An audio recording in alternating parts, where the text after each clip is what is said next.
Welcome, everyone, to this patient and family seminar, this one in webinar format. We're very, very pleased that you can participate and attend today. I'm Brian Durie, Chairman and Scientific Officer with the International Myeloma Foundation. Very, very pleased, and we should all be pleased and grateful that we have a fantastic faculty joining for today's patient and family webinar. First off, we will have Anne Mitchell from Anne McNeill, who's at the John Thur Cancer Center in Hackensack, New Jersey. Very pleased that Anne can join us today. A tremendous experience at the Hackensack Center. Rafat Abonour from the University of Indiana, well-known myeloma expert. Very pleased that he can be joining us. And then we will also have Dr. Saad Usmani from the Memorial Sloan Kettering Cancer Center in New York, and he will be joining us shortly, hopefully. The agenda, we have a couple of slides just to indicate the agenda. There are 4 presentations, one by myself, one by Anne, one by Dr. Abonour, and then one by Dr. Usmani. I will start in a moment with the 101 introduction, and then Anne will take over the reins, taking over the reins with a unique presentation focused on a horse as an analogy, taking care of a horse, or what is happening with a horse as an analogy to taking care of your myeloma. And then Rafat will continue on with an introduction about the first therapies, the frontline therapy for myeloma. And then Saad will cover both the broad approach to relapse plus all of the exciting immune therapies that have been coming forward in these last few years and can certainly make a big impact on the overall care for myeloma. We're grateful to our many sponsors, AbbVie, Amgen, Binding Site, Bristol Myers Squibb, Genentech, GSK, Janssen Oncology, Karyopharm, Pfizer, Regeneron, Sanofi, and Takeda Oncology.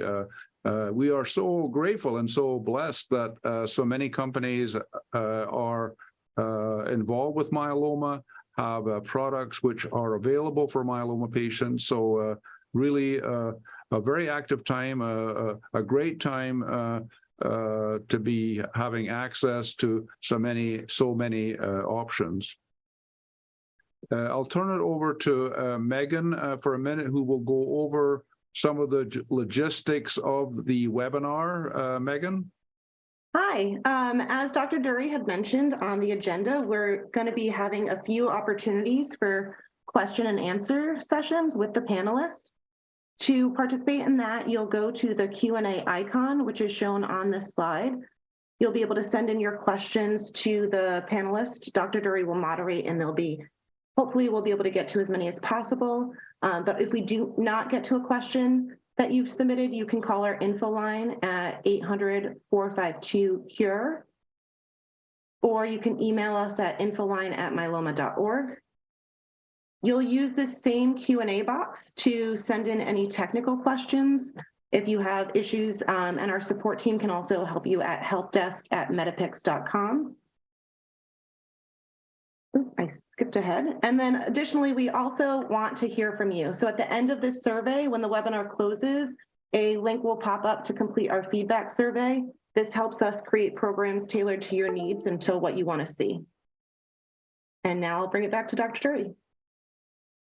Thanks so much, Megan. And just to say that we have had some questions that came in ahead, and there are 2 or 3 questions that have come in before we've said anything here, actually. So there will be an active discussion, I believe. And so it's my pleasure to try to set forth what one could call the big picture for myeloma. In other words, what is the expectation for a patient with myeloma in 2023?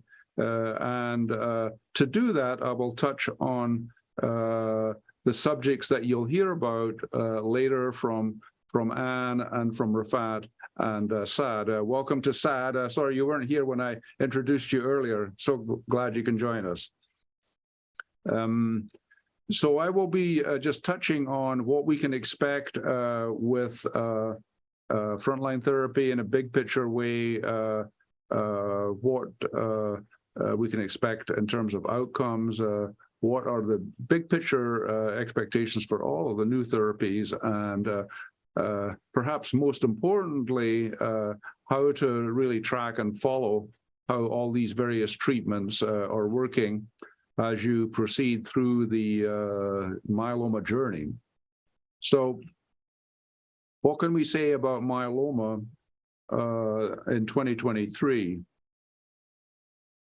Well, we could say in California, if you're very lucky, you have lots of fantastic sunsets here out over the ocean. And so when you're doing well, there is a lot to enjoy out here in California. But not only that is a good outlook, but really in the big picture, I think that for patients, certainly newly diagnosed patients, it's pretty clear that a long remission is really an expectation these days rather than what used to be something that was rare.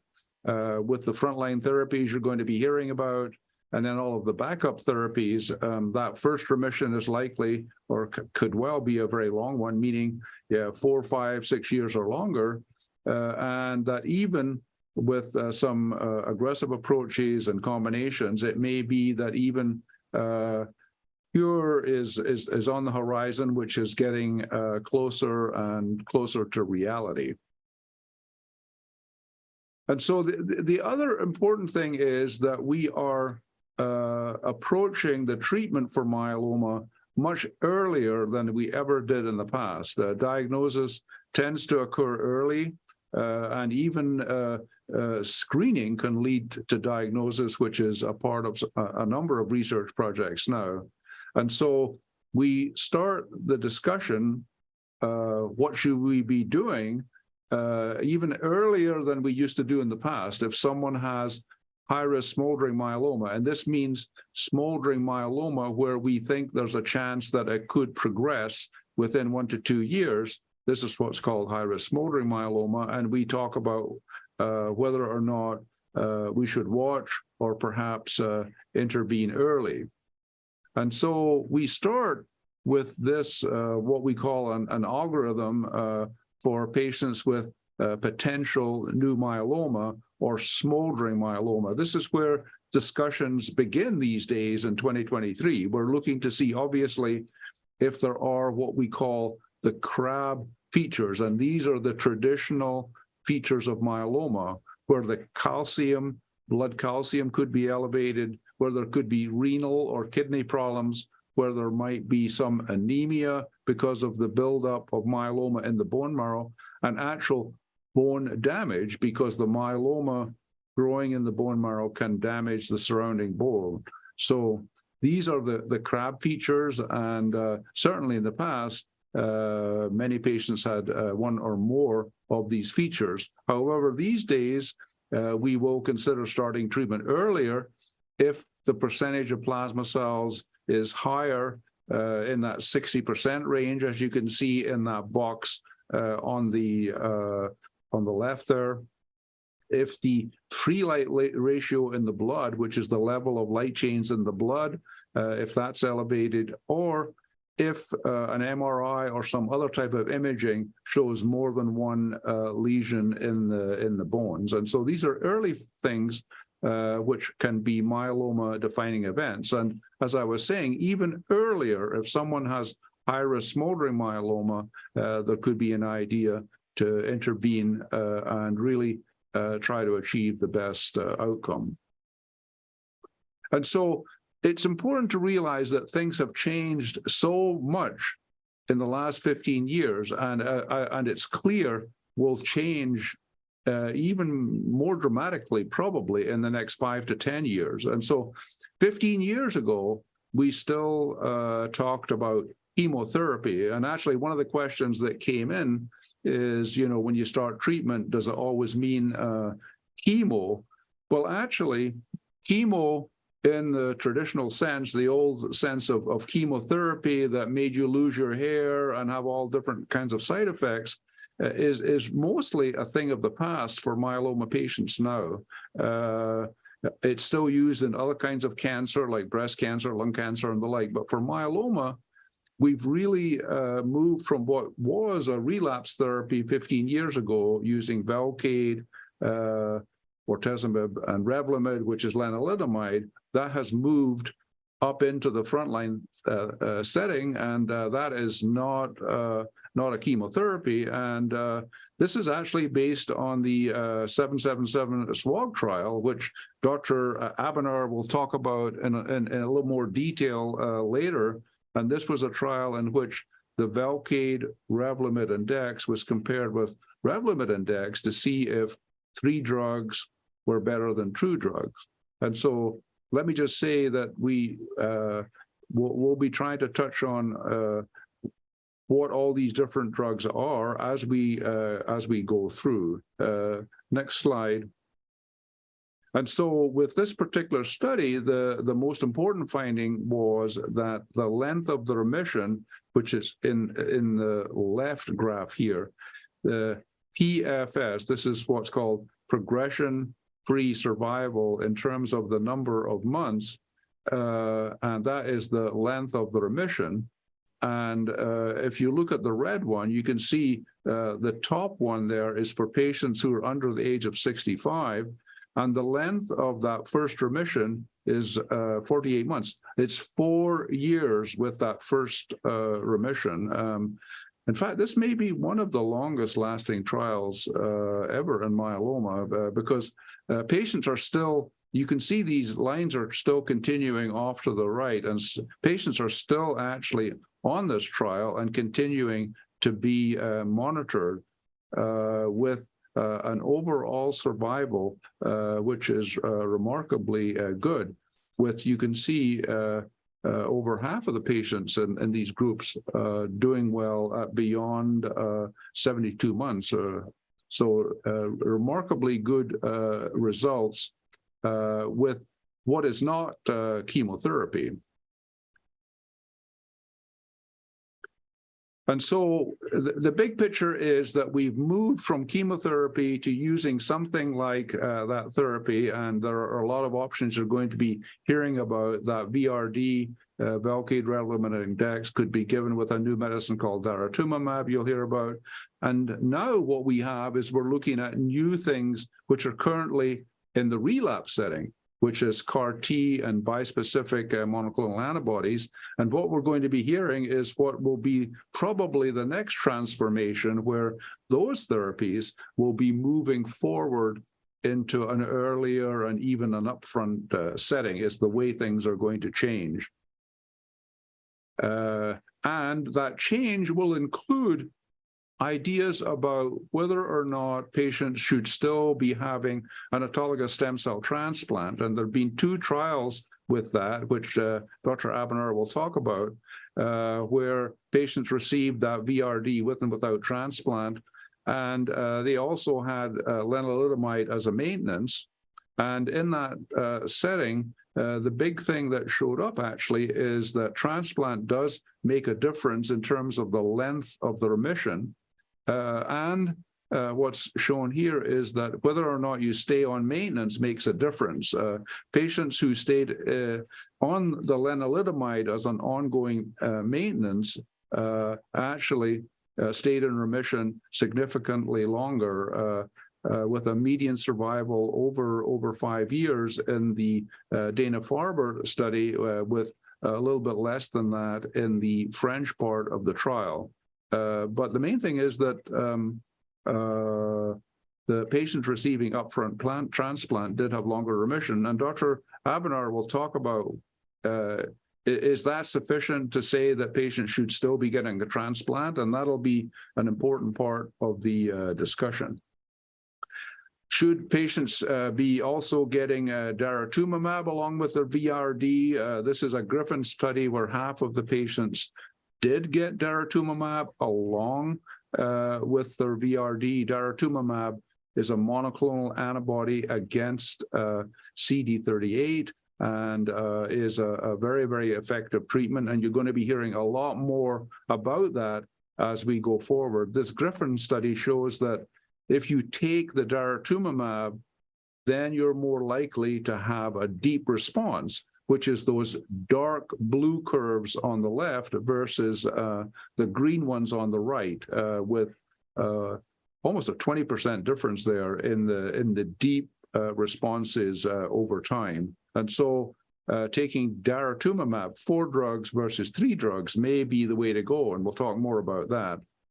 But what is perhaps the most exciting, and Dr. Usmani will talk a lot about all of the different exciting immune therapies, but I think that what caught people's eyes at ASH maybe 2-3 years ago now was the CAR T cells, the engineered CAR T cells, immune therapy, where T cells are taken from patients, engineered to attack the myeloma, in this case, the B cell maturation antigen on the surface of the myeloma, BCMA, and with a staggering 97.9% overall response rate in patients with relapse refractory myeloma. And so this really drew to attention the fact that CAR T cell therapy and now many of the other very, very active bispecific and other immune therapies can have a huge impact.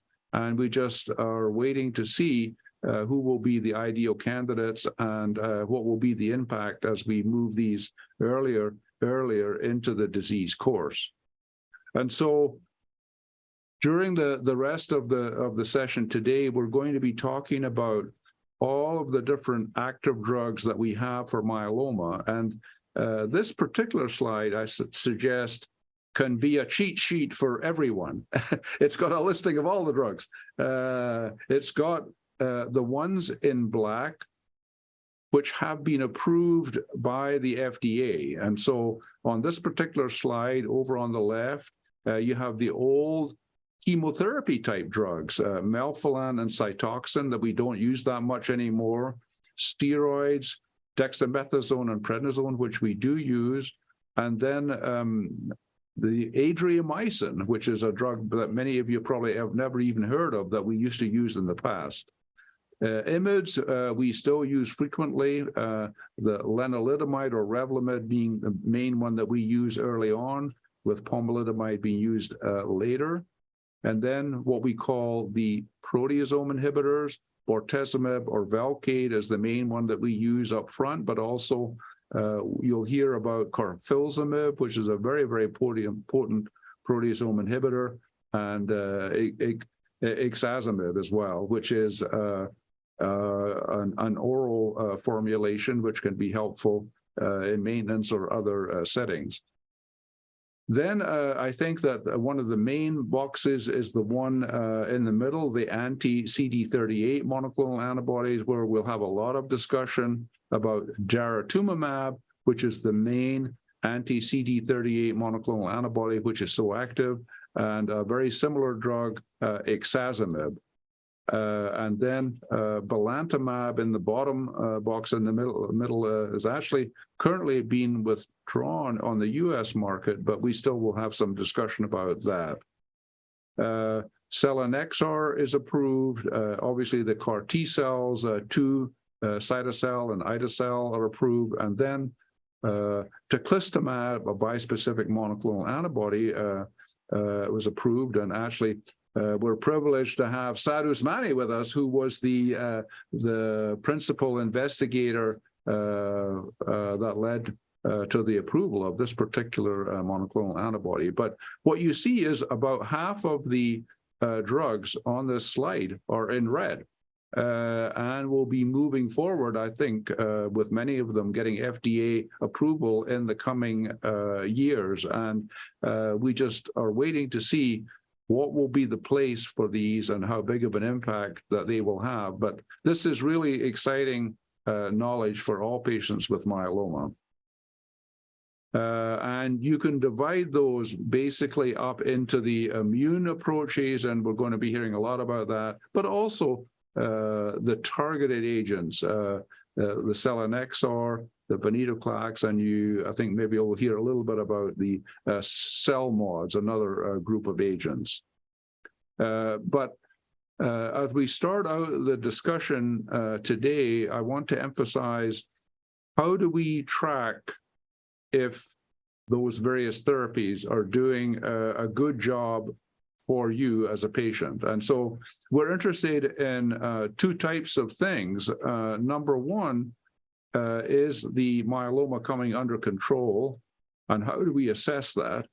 And what are the side effects or negative impacts of the therapy that you're taking? And this will be a big topic for Anne in her discussion coming up next. And these toxicities can be side effects that we can manage, but they can also be things like the cost of one therapy versus another. Can this be managed? And the logistics of IV treatments, infusions, having to be in the hospital for one therapy versus another. And so those are very, very important things that will be discussed in some detail coming up. But taking these one at a time, keeping track of your myeloma, the key things are to track your blood counts to make sure that they're not dropping down because of the impact of the therapy. That means your white blood cell count, as well as your hemoglobin and your platelet count, and that is done every time that you go in to see the doctor for next treatment. But the key testings are SPEP and UPEP. This is the serum protein electrophoresis and the urine protein electrophoresis. If your myeloma protein happens to be in the urine, sometimes it is only in the urine, but sometimes it's both in the serum and the urine. But these tests tell us the amount of the myeloma protein in the blood and in the urine, and that's how we can tell if the myeloma is still active and the percentage that it has improved as you go through your treatment cycle. One of the amazing things about these new therapies that we have with Velcade, Revlimid, and Dex, or especially with, for example, daratumumab, Velcade, Revlimid, and Dex, there is a dramatic response where in the first 1, 2, 3 months, these tests will show that your myeloma protein has dropped not just by 50%, which would be enough to call it a partial response, but maybe a very good partial response or even into a complete response. And Dr. Abonour will talk about looking for evidence of minimal residual disease when the treatment has been dramatically effective. We also look at free light levels in the blood, which indicate the level of the myeloma. And of course, we do scans, we do MRI, X-rays, whole body CT, PET scanning to see where is the myeloma, what is the extent of the myeloma, and is it responding to treatment. And fortunately, we do need that bone marrow for the initial diagnosis, but we don't routinely need to check the bone marrow unless there's some doubt about the status of the myeloma. We can rely upon the levels of the proteins in the blood and the urine mostly to guide us in terms of how are you tracking with your myeloma. When you get that initial bone marrow done, we are interested in chromosome testing, which is called FISH testing, fluorescent in situ hybridization, and we're looking for particular things. This T1114 is one in particular where we have a medicine, venetoclax, which you'll hear a little bit about, which can work specifically in that situation. We're also interested in high-risk myeloma, where there is a tendency to having shorter remissions, and that is indicated by some other chromosome changes, particularly chromosome 17 and chromosome number 1. As a patient, what you'll hear about from Anne is that you do need to be in close touch with your myeloma team. I'm sorry, Anne, I should have put nurses as well as doctors on this particular slide here. I'm so sorry about that. But you need to alert your team to what's going on. Are you having any side effects, any problems, so that adjustments can be aware. And I think that having ongoing discussions is very, very important. If things are going well, that's great. But if things are not going well, you need to be aware and have some ongoing discussions about what would be some future options. At what point do you maybe need to get an expert opinion to get some new advice? So be proactive about that. Be aware, does your center have possible clinical trials, some new therapies available in a trial that you could have access to, or where would be the closest place that you might need to go? And just to be thinking about that and set expectations with your current therapy, as well as thinking about what would be happening for the future. And the good news is, as I've been saying from the beginning, is that the key thing for myeloma patients to be aware of is that there is a future. That first remission quite likely will be a long one, 4 or 5 years, even longer. And with all of these backup therapies, there's likely to be several future, maybe long remissions as well. And so understand these expectations with your primary doctors and nurses. And so I'll stop there for questions and comments. So thank you for your attention. Okay,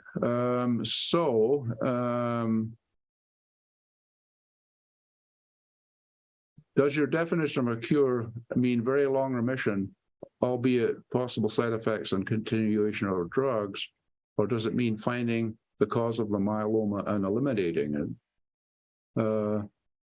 Well, we can all talk about that one.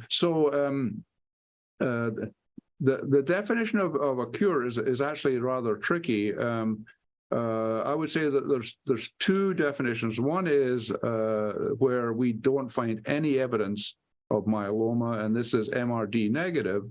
But even if we don't find any evidence of myeloma with a particular test, we don't know necessarily how long that might last. But there's also another category of patient where there may be a small amount of myeloma remaining, but that myeloma is not active. And this is almost like an MGUS. And there was another question that came in, which was asking, what is this MGUS-like app? And this was a new thing published by the Spanish group, where they indicated how we can diagnose patients who are likely to be MGUS-like. So they maybe have a small amount of myeloma left, but they can be stable and maybe something that we could describe as a functional cure, where they're not having any problems, even although we can find a little bit of myeloma left. Maybe I can ask my colleagues, what did you think about this MGUS-like paper that just came out? And also there's an app that goes with it. Did you guys see that? Maybe not. Yeah, I mean, this is obviously a very interesting and exciting tool. I mean, I think for a long time, I think the question with MGUS is that, what is the risk of progression? And obviously we know that the risk is quite small to progress to multiple myeloma. So biologically, there is a clone of plasma cells that they just stay dormant for a long time.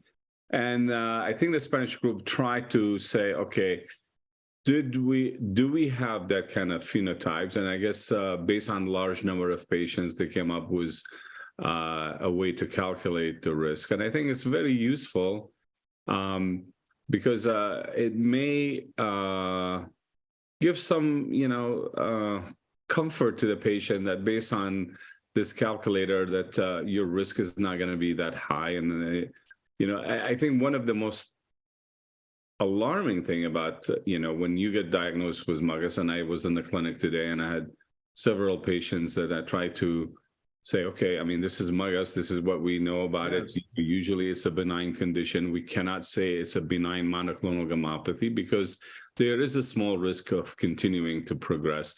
So we need to keep eye on you, but, I think we can use certain criteria to say, okay, are you going to progress quickly? Are you just going to smolder for a long time? Right. So I think it's kind of useful that way.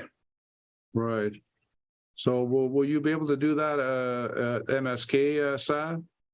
Yes, I think so. And I would echo Rafat's enthusiasm about this model. And, we are entering a very interesting, era in, in cancer medicine, in medicine in general, actually, where we'd be able to, utilize AI-based platforms to actually dynamically assess the risk. So I think, that's where we're headed.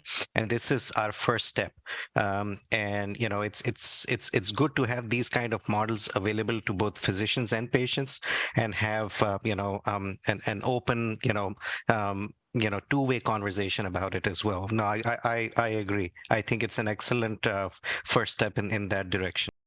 Right. Yeah, we have a similar effort that will be moving forward in the smoldering myeloma space, where we actually will have a newer one there, an app. Which are more of a dynamic model, as you say, where it can be changing over time, and the risk will change as patients come in for follow-up. Let's see.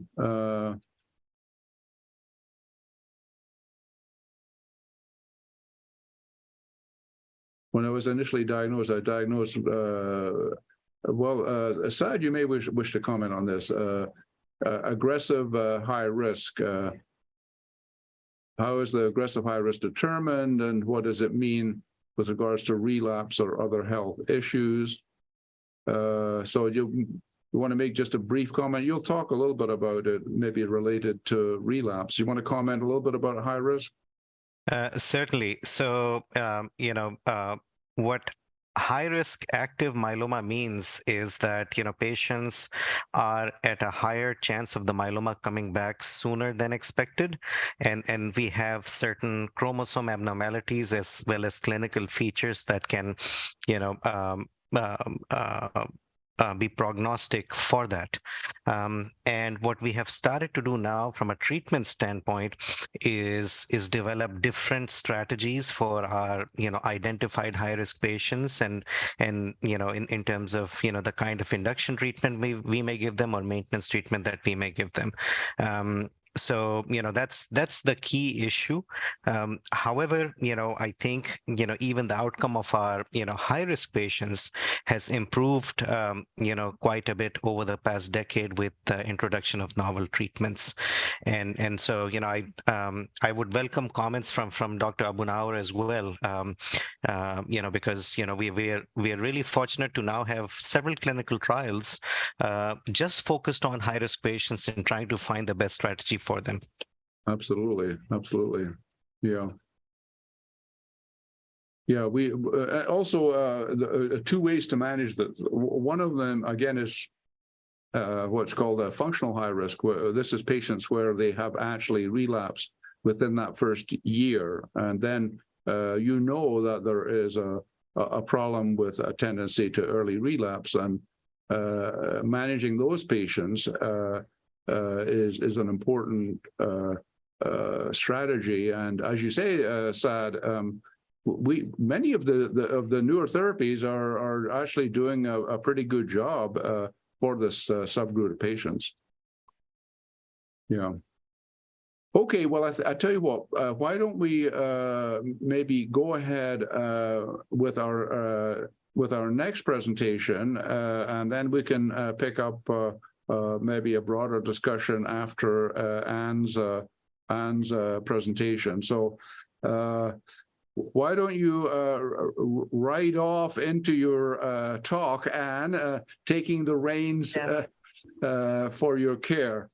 Sure. Thank you, Dr. Durie. So in the interest of time, I'm going to get started. As Dr. Durie said, this is an analogy of the horse and the stable and how it applies to myeloma. So we'll talk about the stable of treatment, finding your gait, and going the distance. So the stable of treatment is the treatment options, side effects, symptom management, and supportive care. So treatment goals. Our goals for myeloma therapies are rapid and effective disease control, durable disease control, improved overall survival. We want to minimize side effects, allow you to have a good quality of life. And of course, with our supportive treatment options, we want to prevent disease and treatment-related side effects while optimizing symptom management and still allowing a good quality of life. That's one of our major goals. And we always encourage you to discuss your goals and priorities with your team. So very busy slides, the stable of treatment options. Dr. Durie hit on some of these, just showing you the columns from the left, the proteasome inhibitors. We went to the monoclonal antibodies, then the IMiDs, steroids, alkylating agents, immunotherapy, some others that don't fit a definite category, and then the cellular therapy is all the way on the right. So just showing you the drugs used in frontline maintenance and relapse setting in these categories. Some of them are FDA approved, some of them are not actually. Belantamab is still on the list for immunotherapy that was pulled from the FDA. And then some of the notable side effects are listed on the bottom. So we are going to go into a little bit more detail with some of these categories, but this is just an overall of the treatment options that are available for all of our myeloma patients. Teclistamab and CAR T, we are going to have a special slide on bispecifics and CAR T therapy, so I'll talk about that again. So CAR T here, the new treatment approach, and I'm sure Dr. Usmani is going to talk about this a little bit. Basically, it's a specialized procedure. We select the appropriate patient. Patients are screened. They undergo a pheresis, so we collect their cells. We do some bridging and lymphodepletion chemotherapy. Those cells are sent to an outside lab for alteration to actually attack the specific myeloma cells. In that interim, because they're gone for a couple of weeks, we do some bridging therapy if necessary, and then once the cells come back, we do lymphodepletion chemotherapy before you get your cells back, and then the treatment is the cell reinfusion, and then we do a lot of post-treatment monitoring. We manage you for quite a while for side effects and for response to treatment. So some of the tips for CAR T, I mean, this is the big buzzword, right? Actually, on the right-hand side is showing you the patient's own T cells. So these are the T cells that we apherese or collect from you. They are sent to a lab for alteration, for personalization, you might want to say, to really target that BCMA on the myeloma cell. That cell there is the myeloma cell, and once we give you your cells back, hopefully we have more myeloma cell death. But asking for a referral to a CAR T cell specific center before relapse is a good idea. The insurance authorization is required, which can take a little bit longer. You must have sufficient blood counts and organ function to be eligible. Sometimes there's a wait, and you might need bridging therapy, kind of to give you some therapy to control the myeloma before the CAR T cells are ready for infusion. This, unfortunately, has a wait list, so there's only specific slots that we get per month. Once you are eligible and you have your pheresis and your cells are prepared, you're in the hospital for a short time. You need a caregiver and must stay within proximity of the CAR T cell therapy center for about a month. There's some requirements, no driving for 8 weeks, and some other requirements. It's a one and done procedure. So this is not a cyclic procedure as some of our other therapies are, but patients need ongoing monitoring. Okay, so some patients may need transfusion support and other supportive care after the procedure. CRS and neurotoxicity or infection are some of the possible side effects. Bispecifics are another treatment that target BCMA. BCMA is a very specific target on that myeloma cell. As Dr. Durie said, it stands for B cell maturation antigen. So different bispecific antibodies have differences in efficacy and side effects. About very good response rates, about 7 in 10 patients responded. CRS is common, just as in the CAR T therapy. Some people have had skin and nail disorders. The only FDA-approved bispecific right now in May of 2023 is called Teclavi or teclistamab, is the first, but actually more are expected in the next year or two.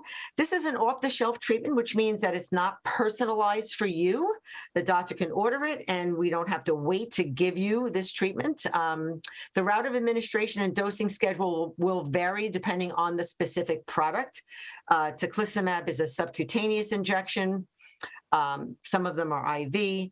CRS, again, neurotoxicity or infection are possible side effects. And if you look at the picture on the right, it's just showing you that the bispecific antibody in the middle there is just bringing your myeloma cell on the right in very close proximity to a T cell, which is a very important cell in your immune system.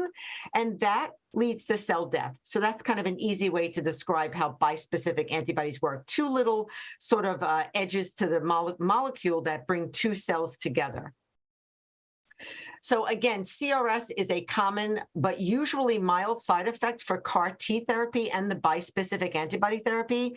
CRS can show up as fever, fatigue, headaches, some nausea, vomiting, shortness of breath, diarrhea, weakness, confusion, some low blood pressure. And CRS stands for cytokine release syndrome. Basically, it's sort of your immune system going into a little bit of an overdrive. And you can have some symptoms related to your immune system, sort of like getting hyper stimulated. Neurotoxicity is another side effect of CAR T and bispecifics. It's not common, but it can be very serious.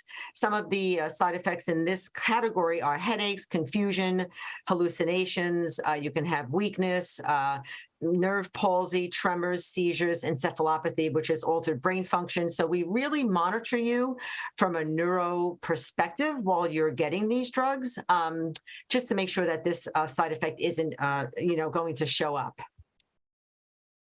Infection awareness and prevention is very important. So again, infection prevention tips, you want to maintain good personal hygiene, always wash your hands, avoid crowds, and avoid sick people. I always tell my patients on active therapy, pretend it's March 2020.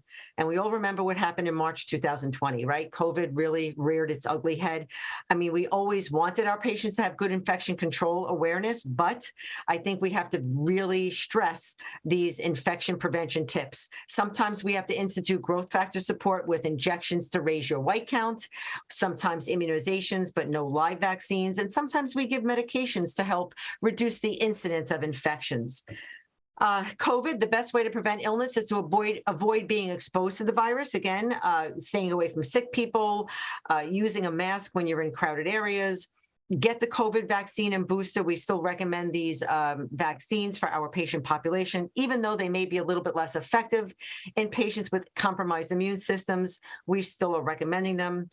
Again, remember, it's March, make believe it's March 2020, wear that mask when you're in an area where there's a lot of people and there's a risk of spreading, respiratory diseases. Avoid crowds and sick people.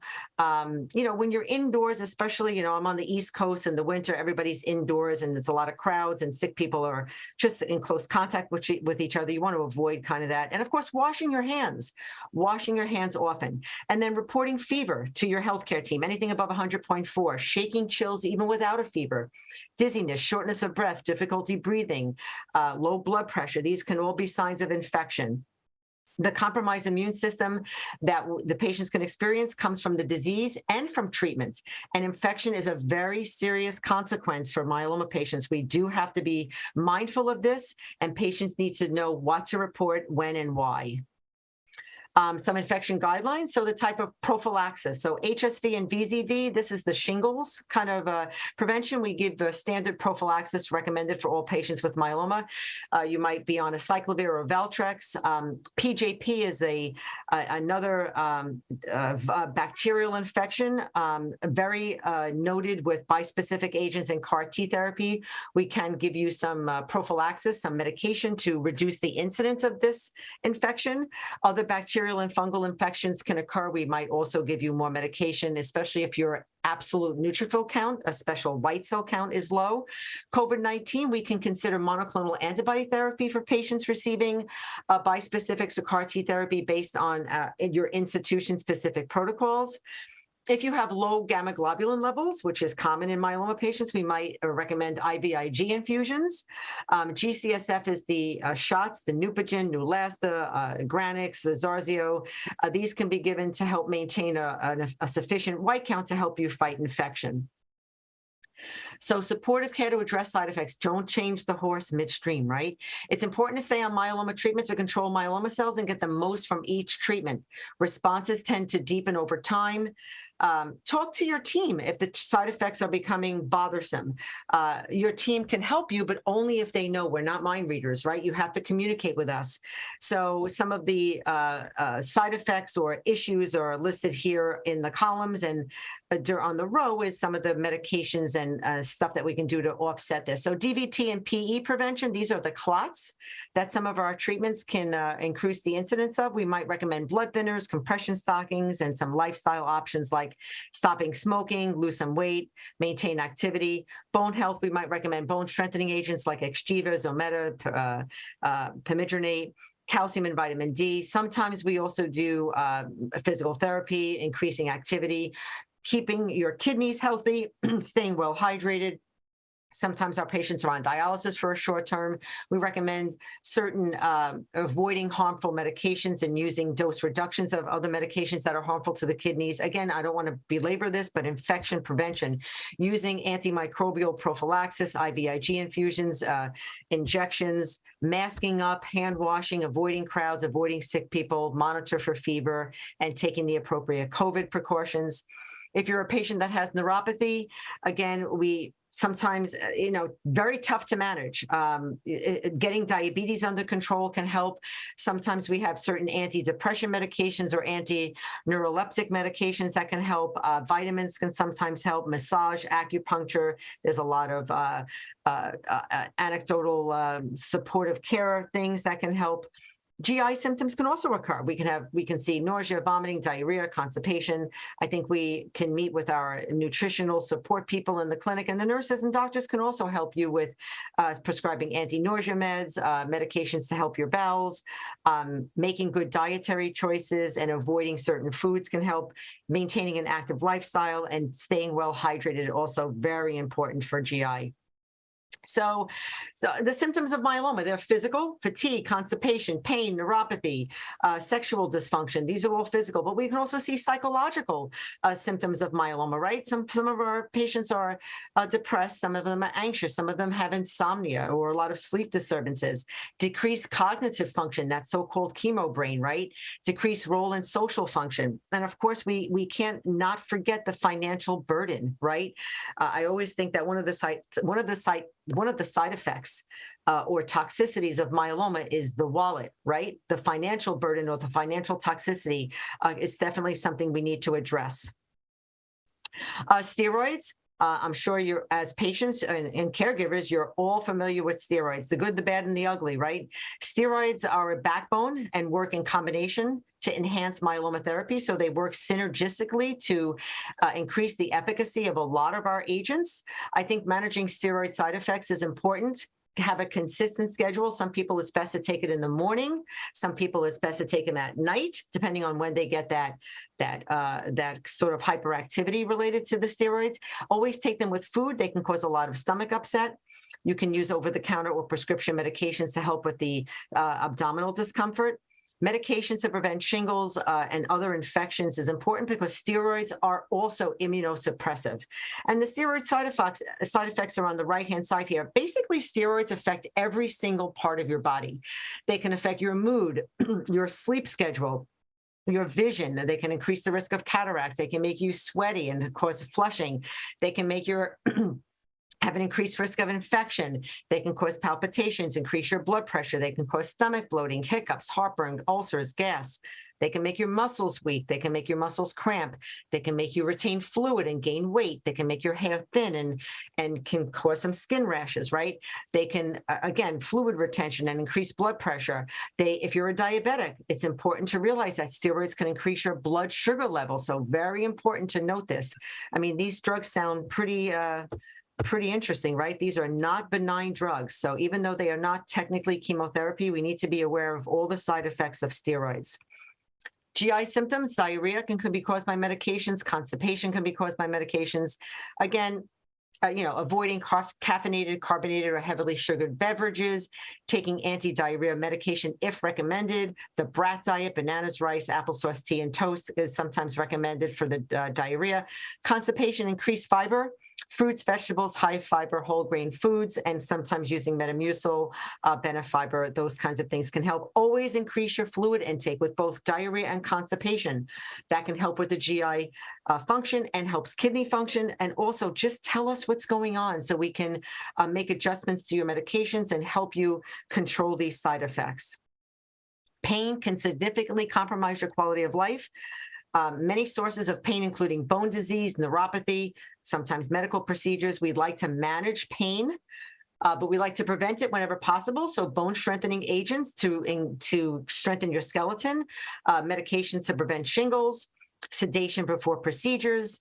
Interventions depends on the source of the pain. We can give you analgesics for medications to control pain. Sometimes activity can control pain. Surgical intervention, if it's back pain, radiation therapy can help control pain. Complementary therapies, yoga, supplements, acupuncture. Again, let us know what you want to try. Usually these things can help.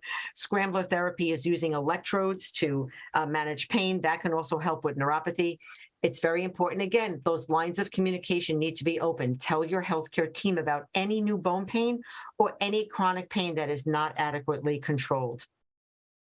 Peripheral neuropathy. What is peripheral neuropathy? It's damage to your nerves. Tell us about numbness, tingling, any kind of pins and needles sensation, burning sensations, cold sensation, muscle weakness. Prevention and management. Velcade can be given subcutaneously. Now it's mostly given subcutaneously, which reduces the incidence of neuropathy. It can be given once a week, which further reduces the incidence of neuropathy. Massaging the area with cocoa butter can help. Sometimes B-complex vitamins, sometimes amino acids can help. Safe environment, making sure that you have a safe environment if you have neuropathy in your feet with rugs, shoes, and furnishings. If it worsens, your provider may change your dosing schedule, may change your treatment altogether, may prescribe oral or topical pain medication, and may suggest physical therapy. Fatigue, right? Look at the horse with the long face, fatigue, right? 98.8% of you will complain about fatigue. Fatigue is the most commonly reported symptom, and there's a variety of reasons for that. The sources may be anemia, pain, reduced activity, sleep schedule disturbances, treatment toxicity, bone marrow suppression. Anxiety can happen in over a third of our patients, depression in about a quarter. So I think that a lot of our patients do not share these symptoms with us, but it's important to talk to us about these symptoms that are not well controlled, or if you have any thoughts of self-harm, because help is available. We need to have you, live a good quality of life while undergoing treatment for your myeloma. Rest and relaxation contributes to good health. I think that's kind of a no-brainer, right? Adequate rest and sleep are essential to a healthy lifestyle. If we don't get good sleep, that really increases our risk of anxiety, weakened immune system, heart-related death, worsens pain, increased risk of falls. Things that can interfere with sleep are medications, psychological reasons, fear and anxiety, stress, and sometimes sleep apnea, heart issues. And again, pain can really interfere with our sleep schedule. Sleep hygiene is necessary for quality nighttime sleep and daytime alertness. Engage in exercise, but not too near bedtime. Increase daytime natural light exposure, avoid daytime napping, establish a good bedtime routine. Maybe you want to have a certain routine before you go to bed, a cup of warm milk or tea. Associate your bed only with sleep. Everybody has their tablets out, their cell phones and the TV, all of that is probably not good environment for sleep. Sometimes a sleep aid may be needed. What you want to avoid before bedtime is caffeine, Nicotine, I hope you guys aren't smoking. Please stop the smoking. Alcohol and sugar is also good to avoid before bed. Large meals, and especially heavy meals, can interfere with your sleep. And again, computer screen time, and that includes your cell phones, your tablets, kind of cut that off a couple of hours before bed. That will lead to better sleep. And again, the financial burden, I always talk about this. Financial burden comes from a lot of different sources. Medical costs, right? Premiums, co-pays, travel expenses to get to the clinic, supplies, co-pays, prescriptions, loss of income. Maybe your treatment happens to you need a lot of time off from work. The caregiver time off from work. Okay, so you and your caregiver are taking time off from work, which can lead to a financial burden. There is a lot of assistance that is available. There are funding programs, there are federal programs, there are pharmaceutical supports, nonprofit organizations. There's a list of websites here. I think you really need to reach out to your team. There are lots of resources available that we can tap into to get you help with some of these specific financial issues, maybe co-pays or prescription drug costs. Please reach out to us. Don't be a hero. If it's a burden, let us know. We can utilize our knowledge of all of these programs that are potentially you may be eligible for. Be an empowered patient, engage in your care, right? That's important. So you are central to the care team, okay, right? Be empowered, ask questions, learn more, participate in decisions. I mean, just being a part of this webinar is a plus for you. You can see the whole team there. You are in the middle there, you and your care partner.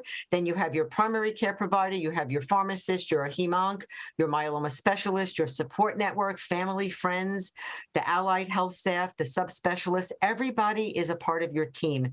Understand the role of each team member, who to contact for what. Participate in support networks. If you have a support group for myeloma, that's even virtual. I highly recommend that. It can help you and the caregivers with some psychological support. Knowledge is power. Again, the IMF has a lot of resources out there. There's a website listed here. We have videos, we have e-newsletters, we have booklets that can be ordered, so you get the actual hard copy. And there's also downloadable forms of these. You can see them on the left. Every single treatment option has a little patient pamphlet. There are also generalized pamphlets. I have a slew of them in my office about myeloma in general, treatment options, about stem cell transplants, about laboratory, how to read your labs, your myeloma specific labs. They have a lot of information for you. Healthful living, infection prevention, renal and bone health is really the goal that you can help us, help you.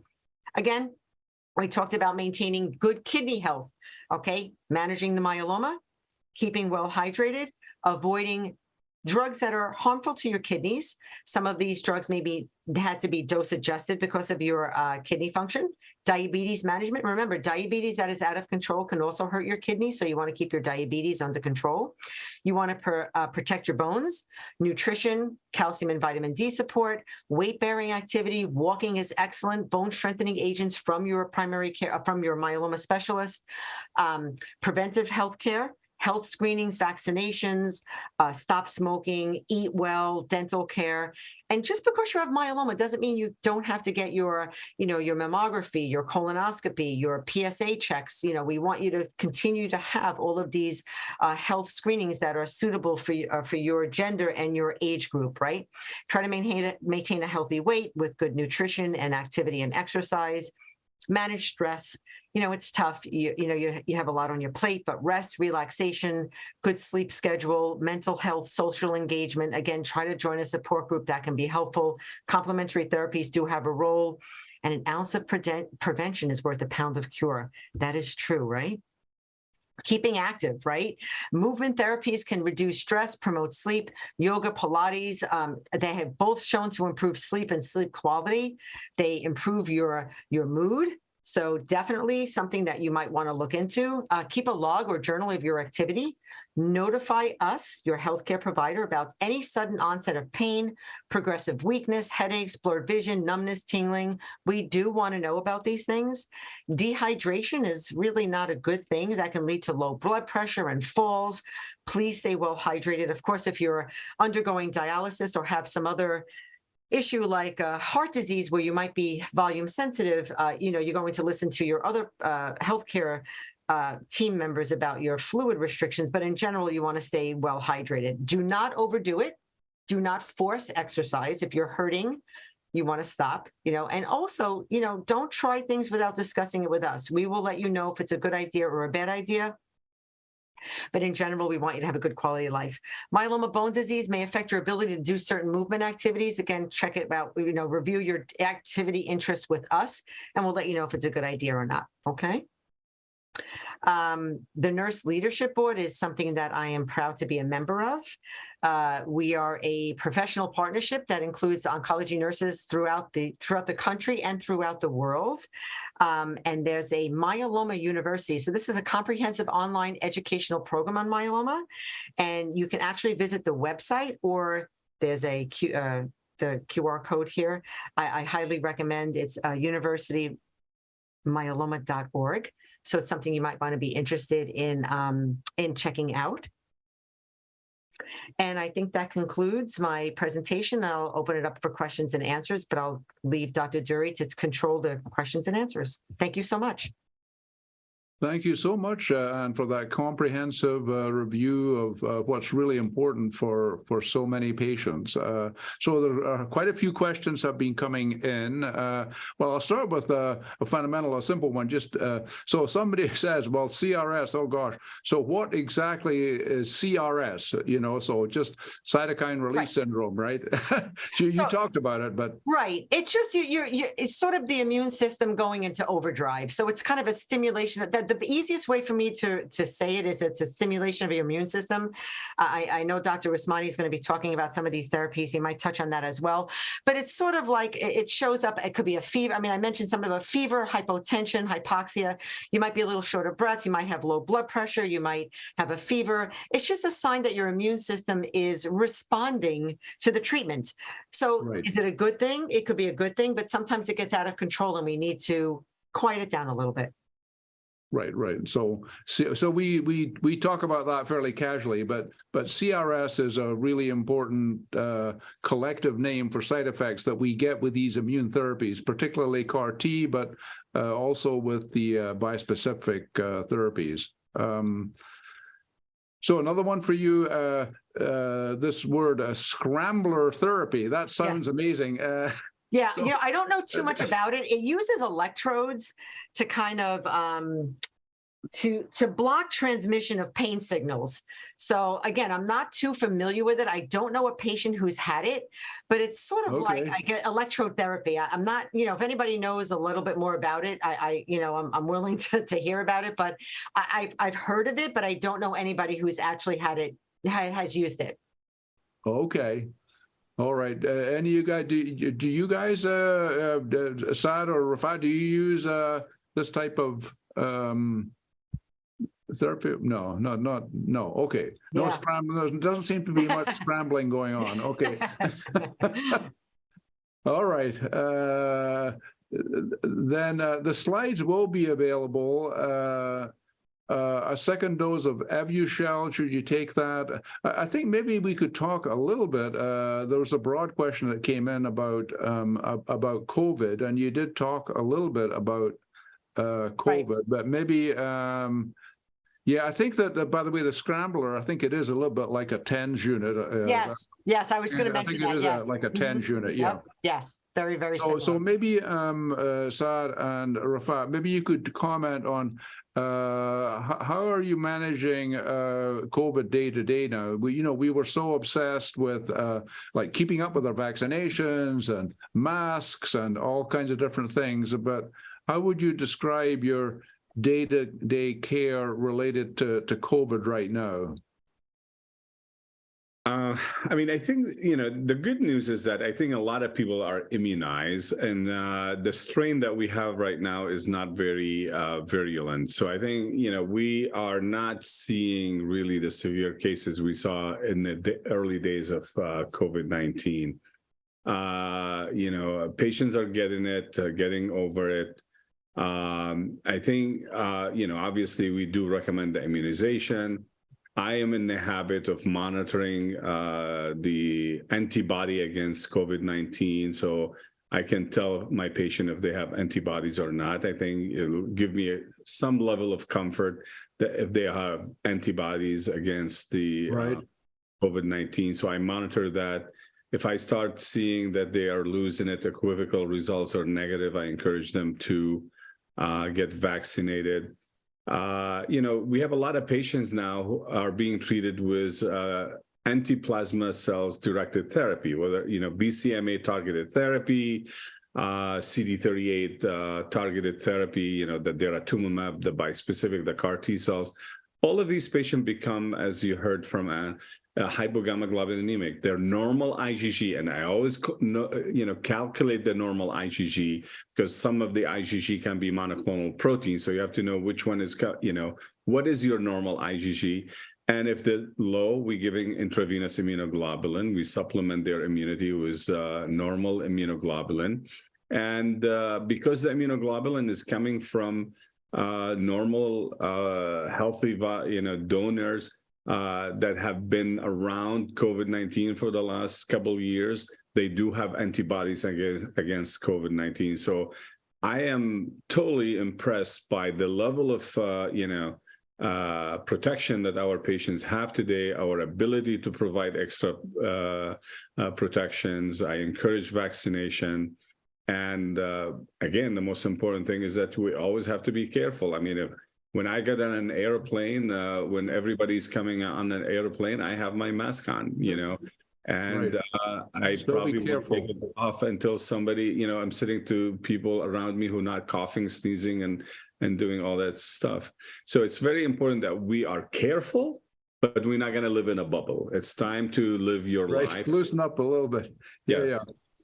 There's some questions about vaccination and boosters, and maybe Anne or Saad.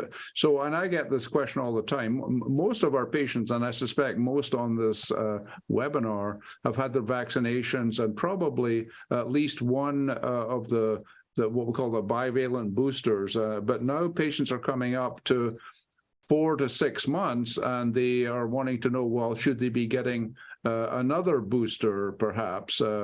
I don't know if either one of you would want to comment on that. No, I can begin. So, every institution has different policies, but we are proposing our patients to proceed with, getting that booster, just as, Rafat very eloquently made the case of, how safe it's become, where we've gone from, pandemic to maybe, endemic, COVID infection in certain areas. I do feel we cannot let our guard down from a vaccination standpoint. Right. So we are proposing, we are, recommending our patients to get it. Right. And what's your policy in Hackensack? We are also recommending that they get it. Absolutely. Yeah, in that 4 to 6 month time frame. Right. All right. And so are patients wearing a mask when they come into the center? Do they have to for your centers or no?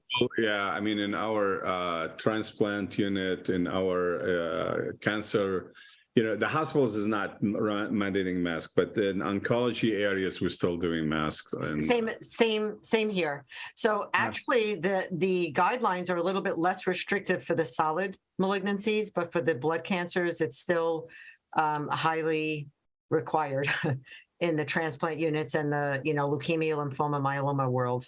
Yeah, I agree with that. That's exactly what we're doing. I think the policy is more lax for solid oncology patients. Mm-hmm. And then, even on the physician side, in the ambulatory setting, we're not letting our guard down. Mm-hmm. Right. So I certainly agree with that. And there's some questions along that line here. Brian, there's somebody asked a question. He had a stem cell transplant, and he said, does he not have any immunity? I mean, I think the way I describe it to my patient is that Right. after a stem cell transplant, you have answer that one, yeah. immunity. So, Right. but you need to get re-immunized, just to boost your immunity against things. And we start that 6 months out. Right, exactly. This question about DEX. For DEX, it's important that 1 day a week on the DEX is most important. It's good to have time off of the DEX. Just seeing if there's anything else that we could easily cover here. The slides will be available, and we're obviously just halfway through the webinar, so we both Rafat and Saad will be talking after we take a short break here. And Denise is letting you know that the copay with LLS is open again, which is good to know, right? I just saw that email. I just got an email today. So the LLS is now the copay, because sometimes I guess the funds run out or whatever, but now it's open again for myeloma. Yeah, I just got the email today, this afternoon. So that's good news. Again, patients should always look for help with the healthcare team about tapping into these resources. Right. So I think that we've covered, because some of these we're going to touch on later, the bispecific and the CAR T, we're going to be going over quite a bit in a little bit here.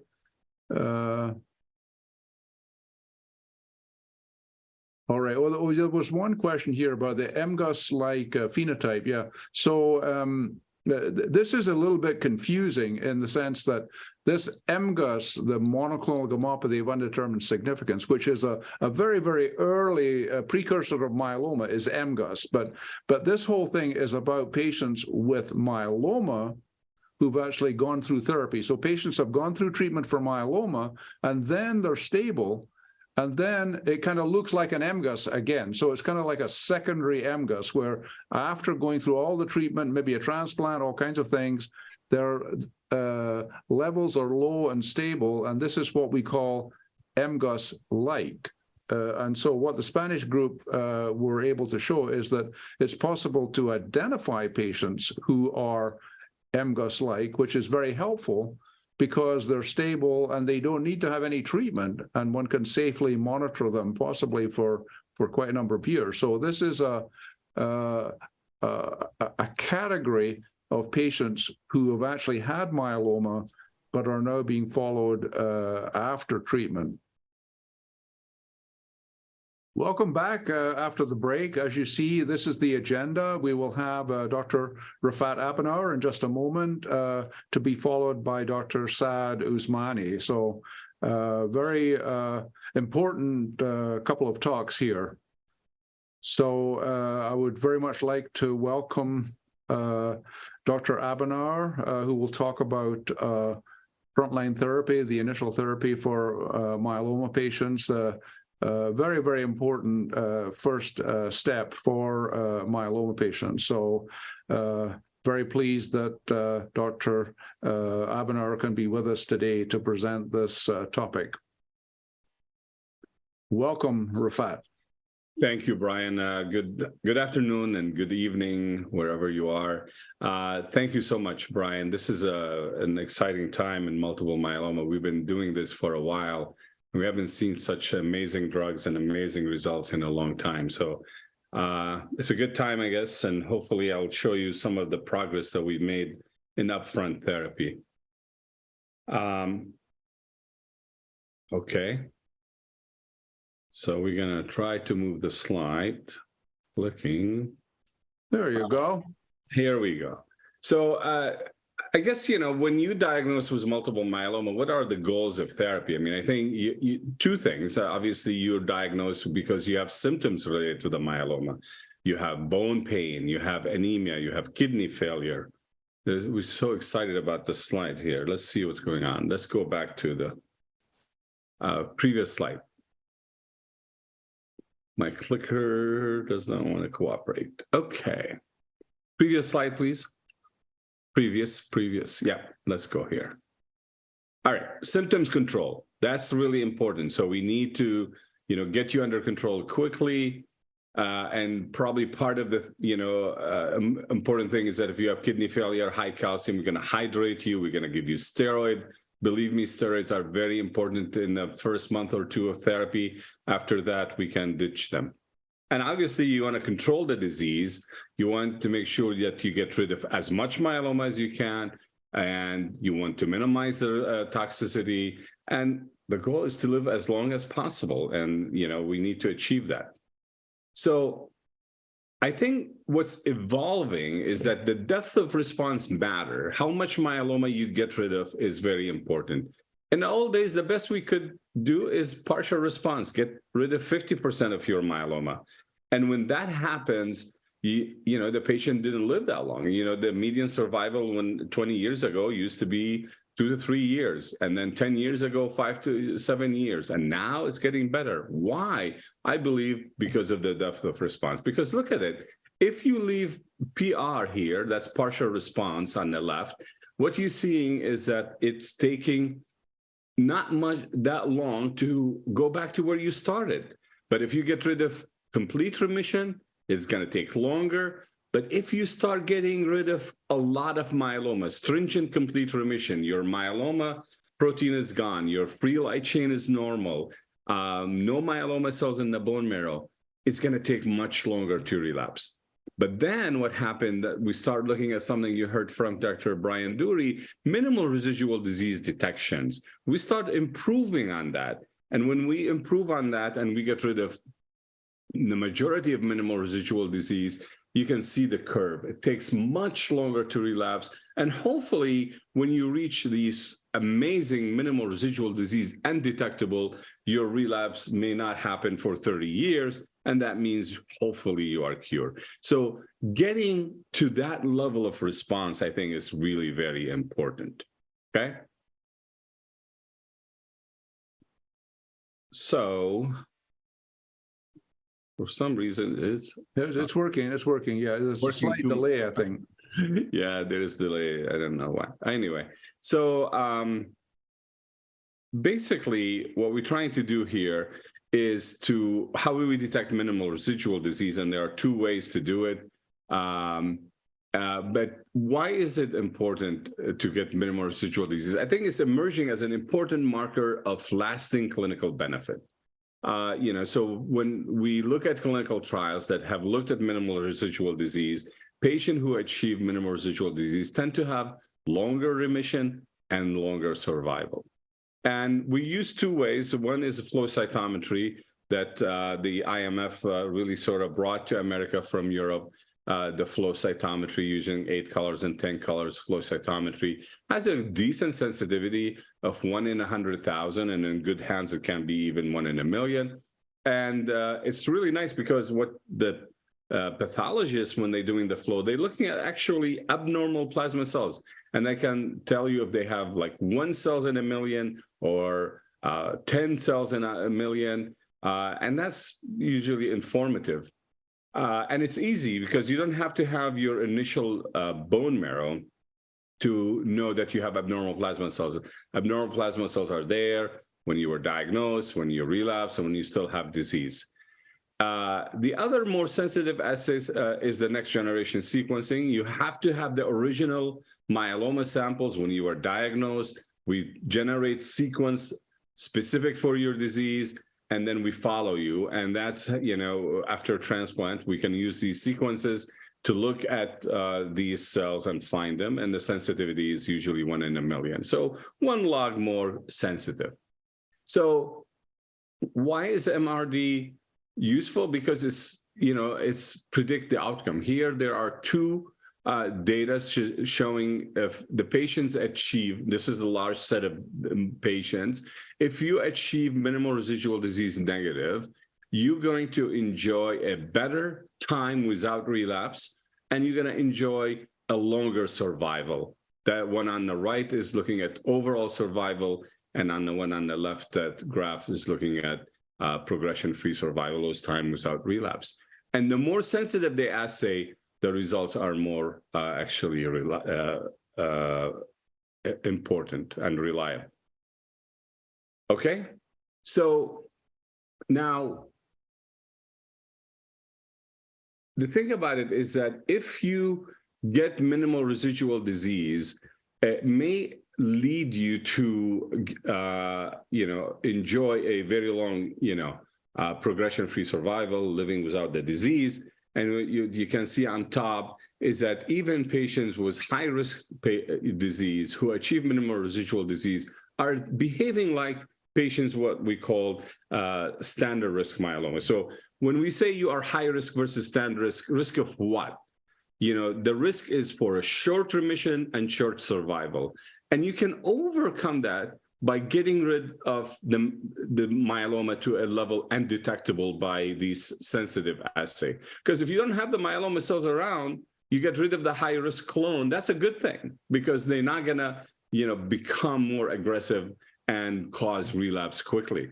So that's very important things. Obviously, when you don't achieve that, you're going to have a sort of shorter time to relapse.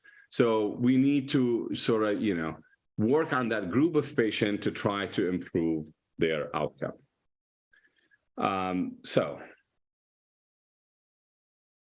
And the next slide. Basically, these are data showing effect of sort of maintenance. And this is a study that was done in France, looking at patients who had received induction treatment, high-dose chemotherapy, and autologous stem cell transplant.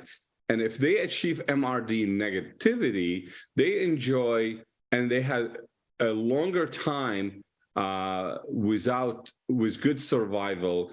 And what means that achieving MRD negativity can save the patient taking medication, side effect related to the medications, and also cost. So this is a great thing. But so most patients with just a year of maintenance enjoy that. So again, the thing about it is that there's a great benefit of maintenance, but can be a downsides for it.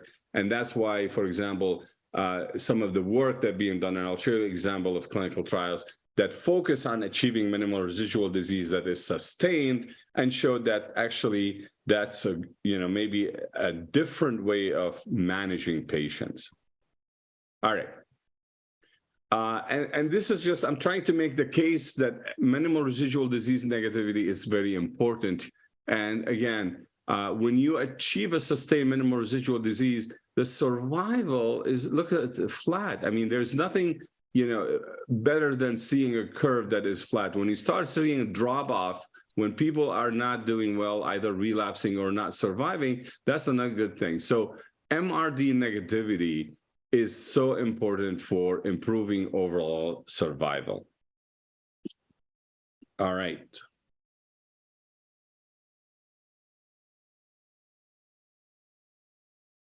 So you saw a similar slide, earlier, the evolution of myeloma therapy is incredible. And you can see when, a few years ago, we used to say, there are, RVD is a good thing. Revlimid, Velcade, Kyprolis, Revlimid, things like that. Now we start using, instead of 3-drug regimen, we're using 4-drug regimens. We're seeing amazing result. A lot of patients, still getting consolidation with stem cell transplant. And then the post-transplant setting, you're getting maintenance. It used to be Revlimid alone. Now Revlimid was daratumumab. And you can see the number of new therapies. So we've been around for a long time. And we used to say, okay, if we look at Revlimid, it used to be in the relapse setting. Now is up front. Revlimid and Velcade used to be in the relapse setting. Now up front. Dara used to be just in the relapse setting, is now up front. So I really think some of these drugs in the relapse setting, in the rescue setting, because we understand how well they work and because we understand their side effect profile, we're probably going to move a lot of these drugs that Dr. Usmani is going to talk about earlier on in the course of the disease. And I think that will generate better responses, more patients getting minimal residual disease undetected, and hopefully we can cure a large number of patients. So What's really important is that in the old days, we used to think about, okay, let's sequence drug. Okay, we're going to use Revlimid Dex first, and then maybe use Velcade Dex. But the most important thing is that using combination therapy. Combination therapy, that's what made the difference in the survival of patients. Just using 1 or 2 drugs is not enough. 3 drugs is great. And using 4 drugs is maybe even better, like adding daratumumab to RVD, Revlimid, Velcade. It's a great thing. So I think more to come, and it's going to change quickly here. Okay. All right. So you heard about the trial that Dr. Brian Durie actually led and presented several times now. It's basically, we used to say Revlimid Dex is a good induction treatment for a patient not going to transplant. Can we use Velcade Revlimid Dex? Is it 3 drugs better than 2 drugs? And yeah, I mean, you saw earlier results that Dr. Brian in 101 showed you. And basically what you can see is that time to relapse and overall survival was in favor of using a 3-drug regimen. So that makes it a case, yes, we need a 3-drug regimen because we need to try to get rid of all the different clones that the patient has, because not all myeloma patients have the same, sort of correct, the myeloma cells coming from the original cells, they don't all behave the same way. So some will benefit from drug A, but not drug B, and vice versa. So the combination therapy makes a difference. So the next thing was, okay, can we add something called daratumumab, the monoclonal antibody that binds to CD38 cells, to Revlimid Dex? Would it be better than Revlimid Dex? And so this is called the Maya trial, and it was done mostly in Europe and also in North America. But these patients were not transplant eligible. They thought they're not going to be able to get transplant. So can we improve their survival? And basically, what it showed here is that there is significant improvement in the duration of response and the overall response. And a lot of patients were able to stay on therapy without having to stop treatment. So if you look at the overall response, that means how many patients responded well to the combination of Dara, Revlimid Dex, you can see it's 93% versus 81%. But if you look at the quality of the response, was much better when daratumumab added. That means you're getting more patient into complete remission, stringent complete remission. And so the initial data looks great, and the follow-up data looks even good and better. For example, if you look at complete remission and stringent complete remission was 51% versus 30% in the Revlimid arm. So clearly, combination therapy does make a difference, does lead to a better response, deeper response, and again, translate to better time without having to worry about relapse of your disease. You can see that the difference was at 60 months of follow-up, that's 5 years of follow-up, was 52 versus 28%. So a lot of patients in the Revlimid arm have relapsed, and a lot of patients in the daratumumab Revlimid arm, the combination of 3 drugs led to a better duration of response. And it does look like it translated to improvement in overall survival. More patients are alive when they get the 3-drug regimen versus 2-drug regimen.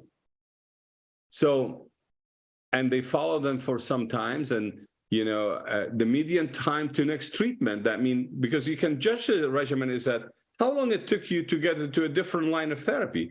You progress because you're not responding. Was the Dara arm was only 42 months before you needed something. Not reach for the Dara arm, and for the Revlimid was 42 months. So clearly you can stay without needing a new therapy much longer when you use 3-drug regimen versus 2-drug regimen. All right. So that's, I think, an important observation. And And the subsequent therapy is just based on what's available in these countries. All right, so I think the conclusion is that I think daratumumab added to Revlimid Dex does improve overall survival and does improve time without disease, and it takes much longer to needing a new therapy. All right, so now we're going to go to see the patient who will probably need a transplant, and we already established that RVD, the regimen that Dr. Brian Durie studied, is a really good treatment compared to Revlimid Dex. Can we make it even better? Can we add daratumumab to it, the monoclonal antibody to it? Can we make the results better? And this is a sort of phase 2 randomized study called the Griffin. Dr. Usmani and his colleagues sort of were the leader when he was in North Carolina on this. And basically what they did is that they added daratumumab to RVD and compared it to a group of patients who got just RVD, and they give them induction, 4 cycles, consolidation was 2 cycles, with transplant in the middle between the induction and consolidation, and the patient get maintenance, Revlimid Dex versus Revlimid. So, and this study's been going on for a while, so we have some mature results. So what does this mature result show? So first of all, let me show you the DARA arm is on the left here, the kind of purplish color, and the orangish color is on the right, is the just Revlimid Velcade dexamethasone. And what you can see is that with each step, the number of patients getting stringent complete remission is increasing. And after 1 year, it reached 63%, and at 2 years, 66%. In the RVD arm, that stringent complete remission is lower. So this regimen, adding now daratumumab to RVD, 4-drug regimen, is inducing more responses that are deep quality responses.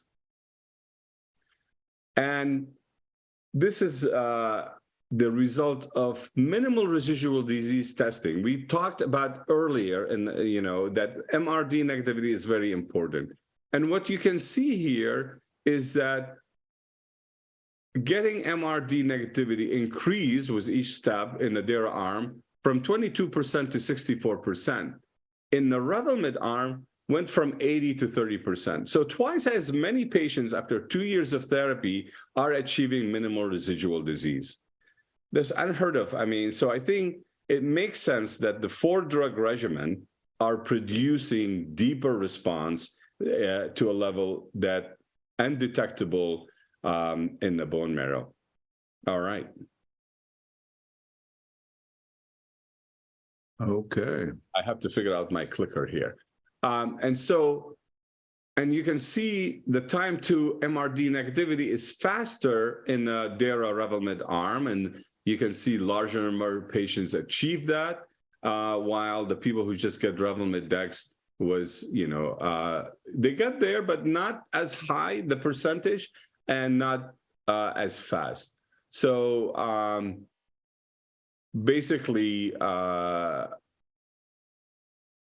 the beta duration to MRD negativity was 8.5 months in the DARA RVD, and took 34 months for the Revlimid Velcade Dex to get there. So you get there, you get to MRD negativity faster, and more patient gets that. Okay. All right. I may have done something to my and obviously, the progression-free survival based on the intention to treat was also in favor of the patient who get DARA RVD. You can see almost a flat line. The majority of the patients have sustained a sort of lasting remission. So that's what we want. We want to get more patient getting MRD negative, and more patient have a sustained control of their disease. We don't want a patient start relapsing in a year or two. The longer, the better. All right. So the second thing is that I think that is really exciting is this approach by Dr. Luciano Costa from Alabama. A very, he recruited other academic centers and came up with this trial called the MASTER trial. And I start calling him Master Luciano, because I think it's really a beautiful way of looking at how we should be treating multiple myeloma. And basically what he did is that, all right, we know that 4-drug regimen is good, and we believe that carfilzomib is a very good PI. So can we use daratumumab, carfilzomib, lenalidomide, and dexamethasone combination in a way that will use it for induction followed by transplant, and then get guided by MRD negativity to decide what we're going to do next. Okay, so what did he do?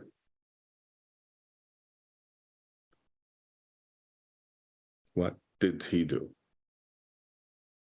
Basically what he did is 4 cycles of induction with these 4-drug regimen: Dara, carfilzomib, lenalidomide, dexamethasone, followed by autologous stem cell transplant. He did check MRD after each sort of, step, but didn't make a decision what to do until after transplant.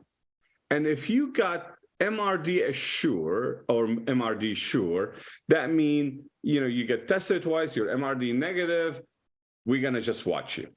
But if you still have MRD positive cells, minimal residual disease still detected in the bone marrow, he gave another consolidation, 4 cycles, and then decided he's going to do 4 more cycles of induction. And if they are MRD negative, we're going to call it a day. But if you still have disease, you're going to get lenalidomide maintenance. So what happened? So let's see what happened.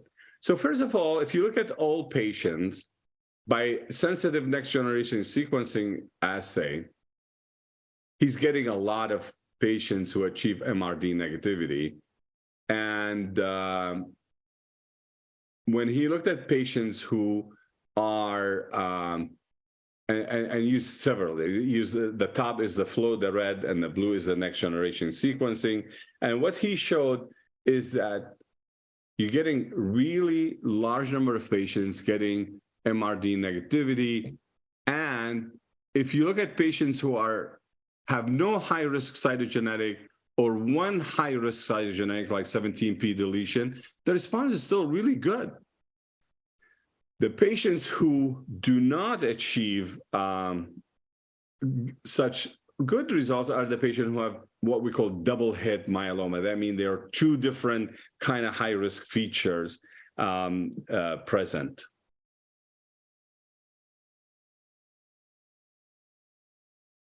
And so if you look at the patients who, in terms of progression-free survival, the patients who have one high-risk cytogenetic or none, actually looks like majority of them stayed without progression with now follow-up of a couple of years or more, but the people who have high risk still not enjoying the same duration of disease-free survival.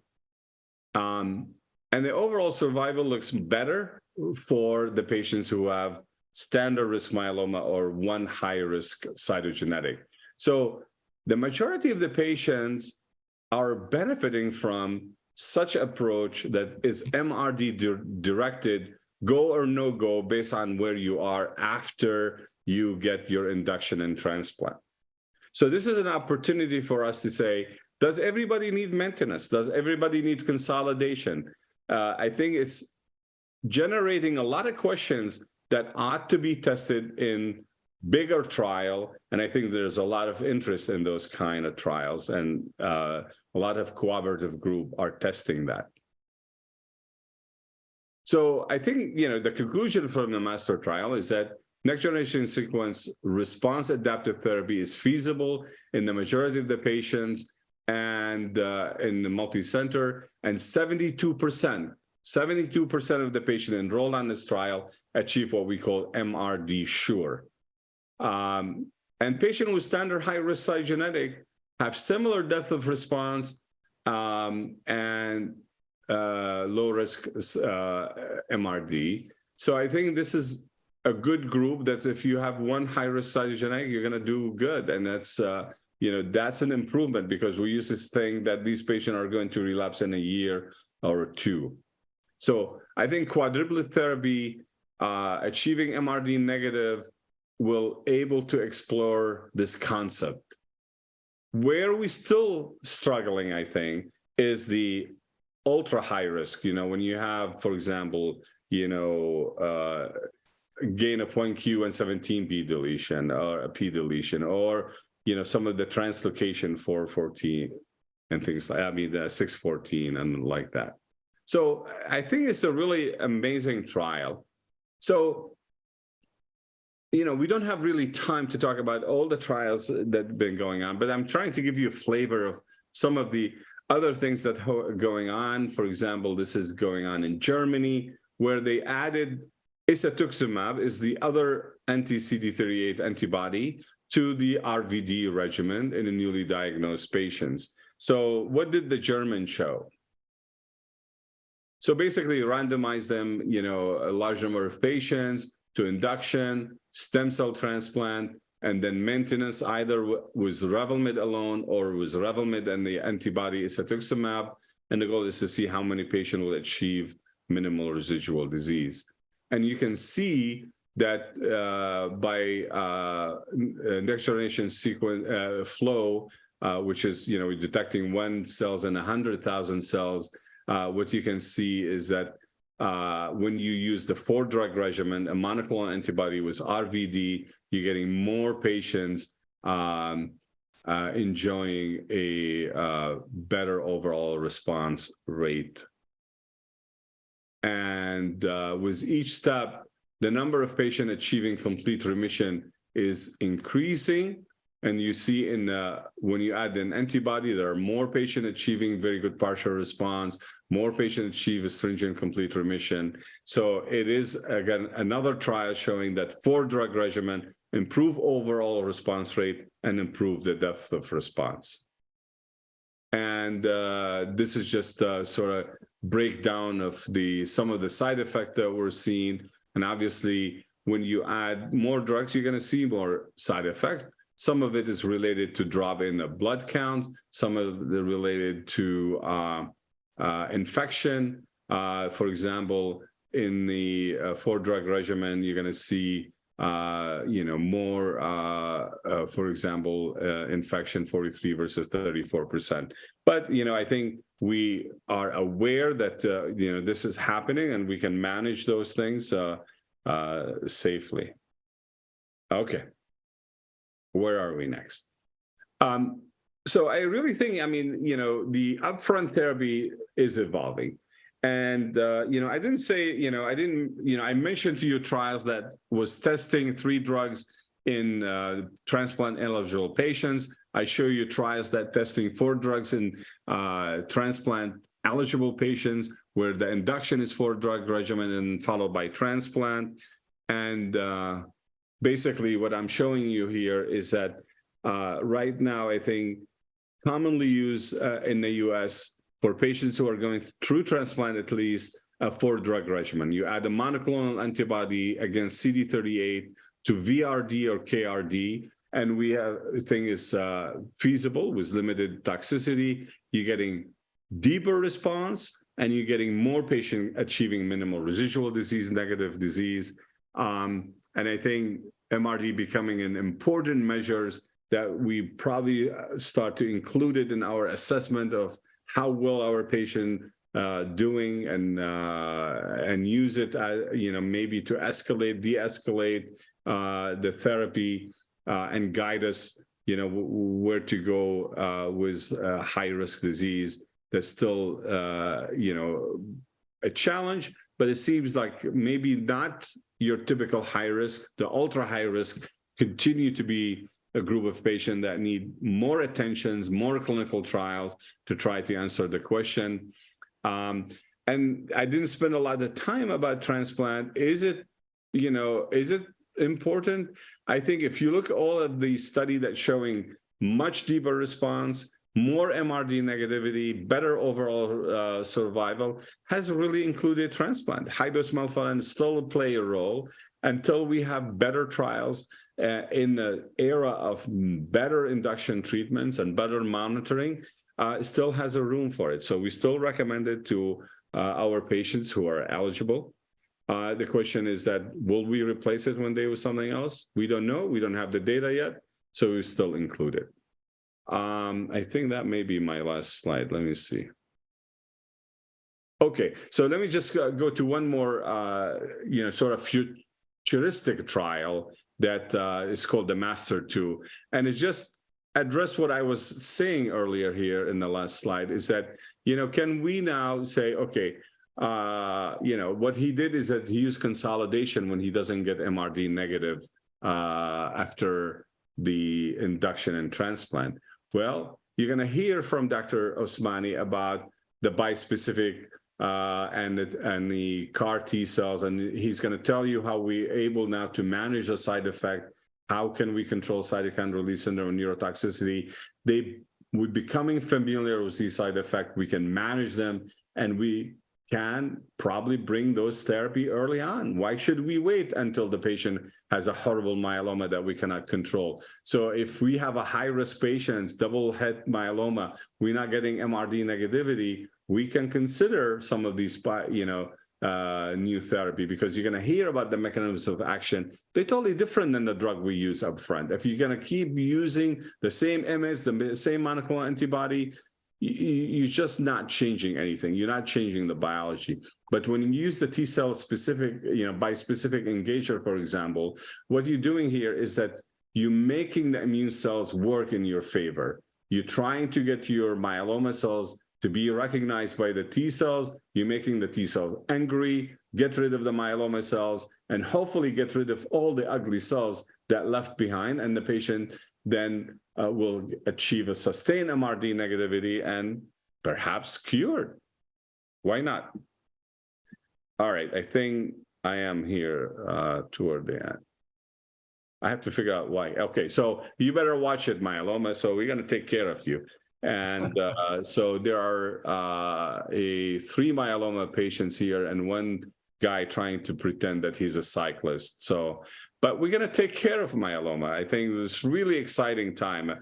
Some of the drug you hear from Dr. Usmani, I really think they should be used early on. And we start thinking about myeloma as history, not as a continuum that we have to deal with all the time.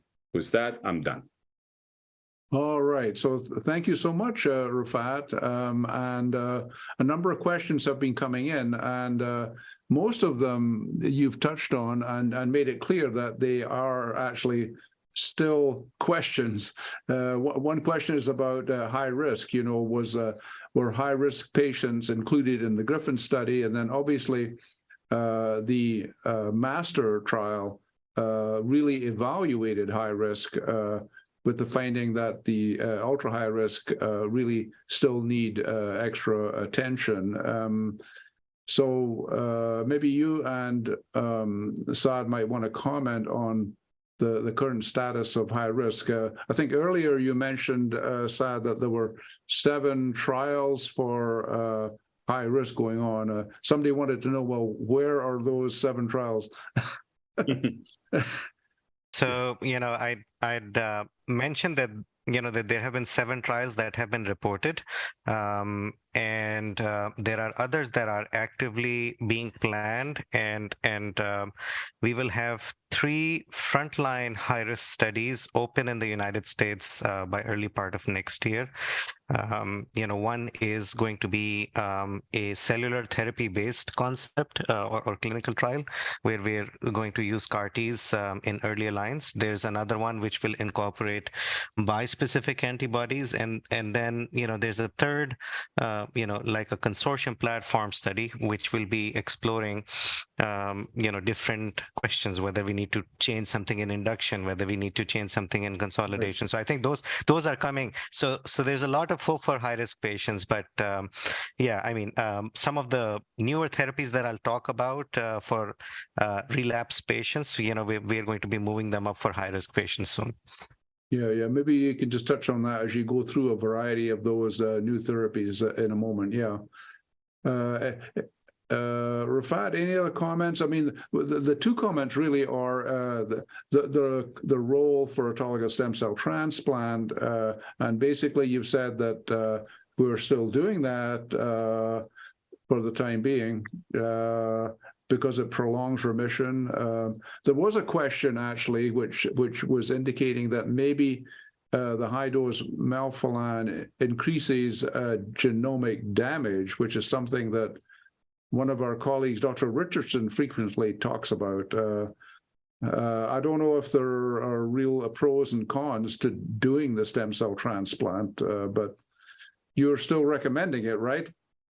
Yeah, I mean, I would still recommend it. I mean, obviously, some of the data, you know, on the genomic instability is probably related to, you know, having cells to become genomically unstable. I mean, getting rid of it to a minimal residual disease undetected, you're not going to worry about genomic instability. So if you look at all the trials that really have a high level of MRD negativity, included induction with 4-drug regimen followed by transplant and maybe some consolidation or maintenance.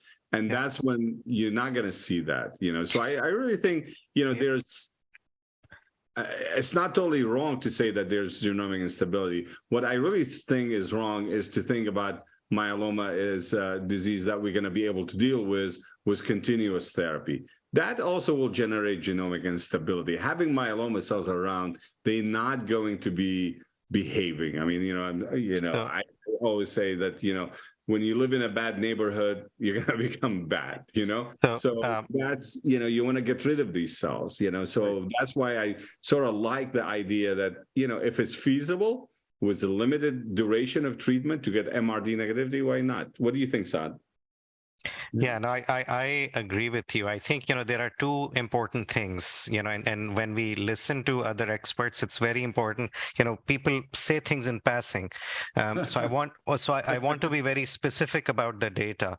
So, you know, what we comment on is this observation that actually came from the Memorial Sloan Kettering data set, actually. You know, it was a paper that was published by, you know, us in collaboration with, the Arkansas group, some European colleagues, and you know, with Ola and Francesco Mora in Miami now. And the observation is that high-dose melphalan increases the gene mutations in myeloma cells, but there is no data to suggest that that's a bad thing. Why? Mm-hmm. Because the PFS is always better on the transplant arms.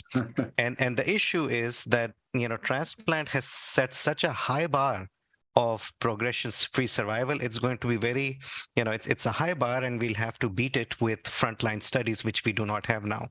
So, you know, until then, we have to follow the data because, you know, if anything, you know, one can actually, you know, argue the other case that if you have more, you know, genomic instability, you actually create more neoantigens that the immune system can take those cancer cells out better. So I think, you know, that there are a few different ways in which we can look at that data. But you know, I support what Dr. Abonour was saying. All right, right. Great. I'm going to touch on, there's a couple of questions. Why is MRD status not standardized? Well, I think that the definition of MRD negative is standardized in that we have 10 to the minus 5 as the cutoff. You're not supposed to be MRD negative unless you're at least 10 to the minus 5. But what I would say is the reporting of it is all across the board, 10 to the minus 4, 10 to the minus 5, 10 to the minus 6.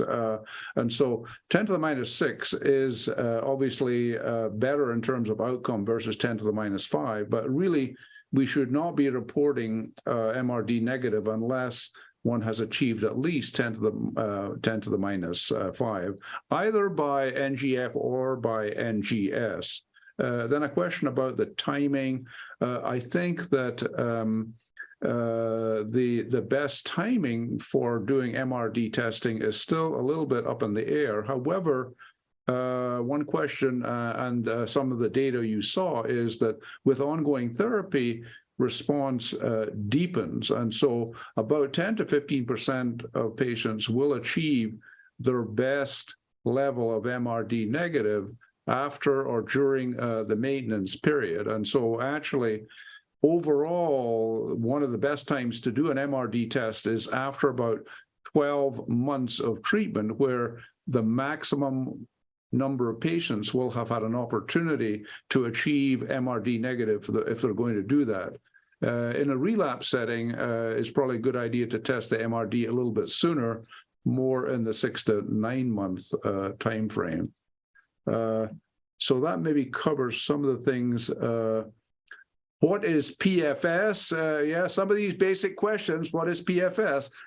Progression-free survival. This is basically the time that a patient stays in remission without the myeloma progressing. So progression-free survival. How do we know if we're high risk? That is based on either the FISH testing, which shows those problems with chromosome 17, chromosome number 1, 414, things like that, or if relapse has occurred in that 1 year time frame, or if some other things have happened like plasma cell leukemia with myeloma in the blood, or myeloma in soft tissue areas, what we call extramedullary myeloma. I'm just trying to cover some of these rather quickly. And then there's some about things which are coming up. Okay, Saad, I think we've covered some of the questions that were listed there. I think it's time to take a look at all of these exciting new immune therapies and how do we handle relapse in the first instance, and then how do we integrate into that some of the therapies that we've used for relapse versus these new exciting cellular and antibody therapies. So please welcome Dr. Saad Usmani, who is now the chief, I was going to say the head, but no, you're the chief of the myeloma service at Memorial Sloan Kettering in New York, having moved from Charlotte, from the Levine Cancer Center there. So welcome. Thank you so much, Brian, and it's a pleasure to be on this panel with you and with Rafat. It's and I look forward to meeting in person. Probably next month. For the summit. So I'm going to try to cover the relapsed myeloma landscape and try to build on what both of you have talked about, and then we would love to have a question and answer session and address other questions and concerns that patients may have.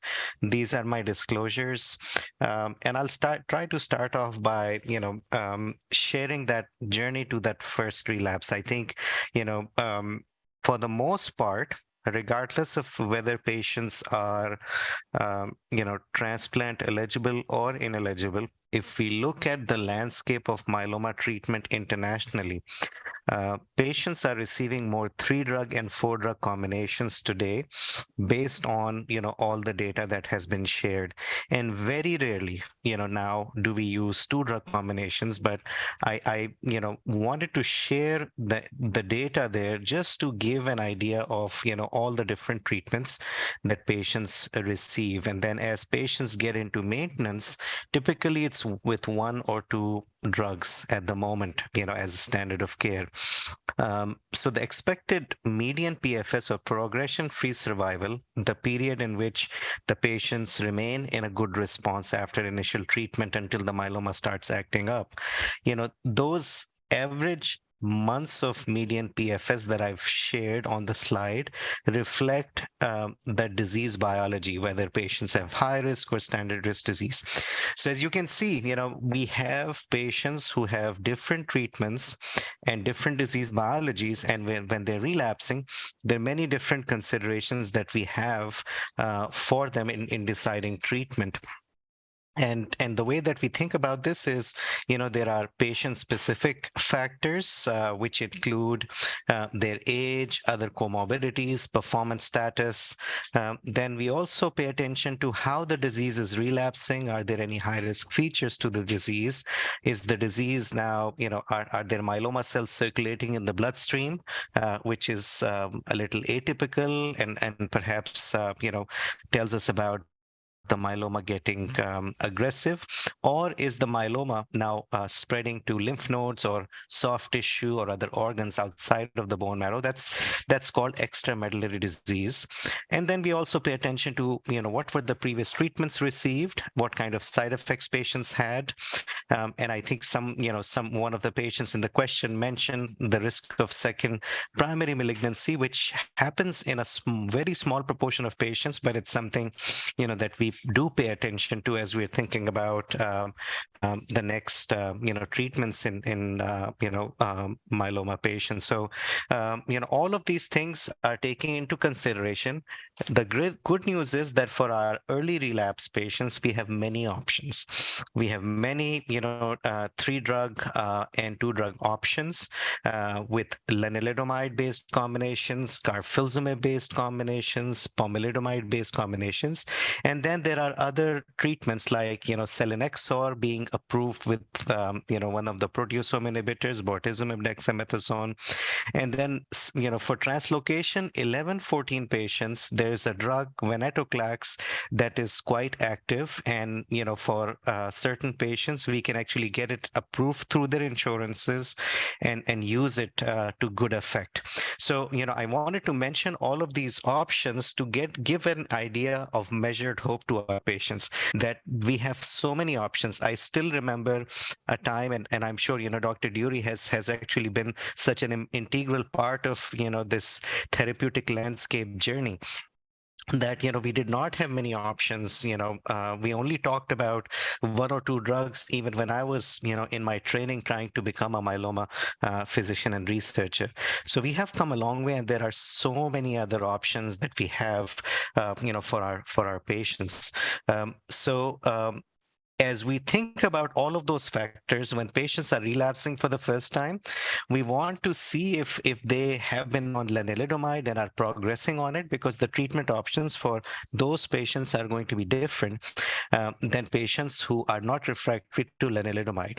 And then, for patients who relapse after that second line of treatment, we try to use options that have been not used before, or try patients on clinical trials. And then autologous stem cell transplant for young patients who either did not receive a transplant as part of their initial therapy, or they actually had a very good response to that initial transplant.